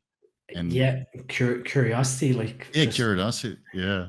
what if I took this, is really the main driving Uh-huh. question. It's crazy, yeah. I'm gonna let you go. It's been 3 hours and 15 minutes. This was amazing. No Thank you. worries. Thank you Um, so much for your time. Where can people find you? so if people want to follow me, I'm on Instagram at Uh-huh. DeanSTM, DeanSTM. The website for Supplement Needs is supplementneeds.co.uk. And if they use discount code Dr. Dean, they'll save 10% off their whole order. So Perfect. we ship everywhere across the world. And if we don't, um, just contact me and I'll find a distributor, say for Europe, because Right. obviously with Brexit and trying to deliver from UK to Europe is Oh yeah, that's a whole nuts. different problem in itself. Yeah. We have select companies that are EU distributors that we use. And Mhm. then SN Education is sneducation.co.uk, and that's $7.99 a month subscription. So Okay, like good. I said, people Yeah, sign it's a up, very affordable. watch everything for a month, and then cancel their membership if they don't find any value from it. No, But no, no, support Dr. Dean. Just get a year you, membership so you he can know put out more content. the value there to me is you're paying $7.99, and like I said, there's 6 experts in my view that are there every day on the forum and delivering. Between all of us, we deliver at least 2 videos a month, so you're getting 12 to Mhm. 14 new videos every month as Oh, well. that's a lot. Yeah. And what So what is your YouTube channel going to be? oh, well, my YouTube still exists. My YouTube is Okay. DenSTM, Okay. DenSTM. I think I'll link. I've got like maybe 1.4K followers. I probably became. Do one video every week, and I you tell you will what, right? your business will level up tremendously. Where my popularity I think stemmed from was my modern flaws at PCT video on Yeah. No, YouTube. but that was a great video series. That Yeah, that that was a that great. was that was just me taking a camera and going to my wife, right, and that's when I was off. It's like Mhm. I really need to figure out some way of just getting this message out onto YouTube. But I remember like for months afterwards, just getting tagged in forum comments and what he's saying is wrong and what he has there is wrong. So like I don't Now it's care. adopted though. It's already been adopted, you know? But that's what I mean. The whole letting the compounds clear is just logical. That Yeah. I think I just laughed because I was like, you know what? It's a free video on YouTube. I'm not looking or advertising anything. There's a full sort of protocol in the comments if you want to follow Yeah. it. And if you don't, it's got nothing to do with me. You're the one that's going to suffer with an No, unrecovered so HPTA. I had a similar approach to PCT, which I followed for years. So I watched those video series, right? And I did my own PCT with similar ideas, and it worked great. And I made a PCT ebook years ago, which followed similar practices, where I included the detection time and the clearance time of all of the PEDs and the SARMs, right, which could be suppressive. And it's probably one of my better selling ebooks. And it works almost every time. Some Yeah. guys still stay androgen deficient, and it's super cheap. It's $20 because I want people to have a successful outcome. Yeah. And it's this kind of quality information just needs to be put out there. But I think if you put one video per week on YouTube, do some collaborations, so please, everybody that's still here after 3 hours, go subscribe to Dr. Dean's YouTube channel and give him some incentive to post a video every week. It'll be good. I look forward to it. Yeah. Thanks so much for joining in. I hope to do this again soon. Me too, And Steve. it was a pleasure. Have a nice day. You too.